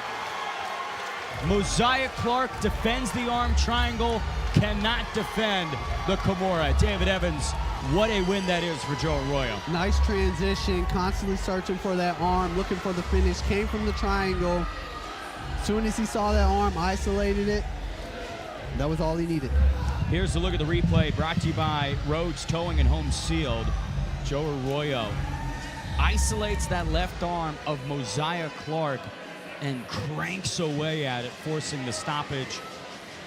Mosiah had no other options but delivering the win to Joe Arroyo. And a pretty dominant affair from Arroyo as well. Maybe more even on the feet, but once Arroyo was able to plant Mosiah Clark onto the canvas, it was game, set, and match. To make it official, let's send it inside to Andrew Park. Ladies and gentlemen, referee Chris Clevader called the stop in this contest at 4 minutes and 9 seconds of the very first round. With the winner by way of Americana, Joe Arroyo. Joe Arroyo back in the win column for the first time since June of 2025. Ladies and gentlemen, I'm here with your winner, Joe Arroyo. Joe, you came in here off of a tough competitive loss. Can you walk me through the motivation that's been in preparing you to get to this moment tonight? First of all, I just want to say thank you to everybody for coming out. But yeah, just preparing for this fight, I knew I was a lot better than I showed the last time, and I just wanted to take the opportunity to show everyone else how good I really am. You had a tough opponent there in Mosiah Clark. What were you expecting from him? What did you think he would be bringing to the table tonight? I knew he was going to be doing a lot of wrestling, but when it comes to wrestling, I'm the best wrestler in the cage, so I was prepared for it, and I knew how it was going to turn out. So, the best wrestler in the cage, you heard it here first. Ladies and gentlemen, your winner, Joe Arroyo. Joe Arroyo victorious again, his second victory as a pro. And man, what a submission it was, cranking away at the left appendage of Mosiah Clark until Clark said, no mas. Can't wait to see where Arroyo heads in the future following this victory. David Evans, when you talk about excitement, right, how can you not be pumped up for more than anyone else than Joe Arroyo? He is the complete package. Complete package indeed. I mean, good power in his hands, great Ladies and gentlemen, we'll be taking dominant a short with his break. wrestling, Intermission. knows where he back. needs to be to get the victory, and he did just that. Against a tough opponent in Mosiah Clark, I mean, he brought everything that he could, but Arroyo was able to put everything together, man. His wrestling, transitioning from his hands to his wrestling, looking for the submission attempts, one after the other, and then finally was able to isolate the Kimura and put an end to the fight here tonight. Easy as pie for Joe Arroyo to send himself right back into the win column. We've got a short break coming up here in Milwaukee. Only one way to watch our next 6 bouts, and that's live on UFC Fight Pass. For David Evans, I've been Ben Davis. We'll see you over on the UFC's network in just a moment.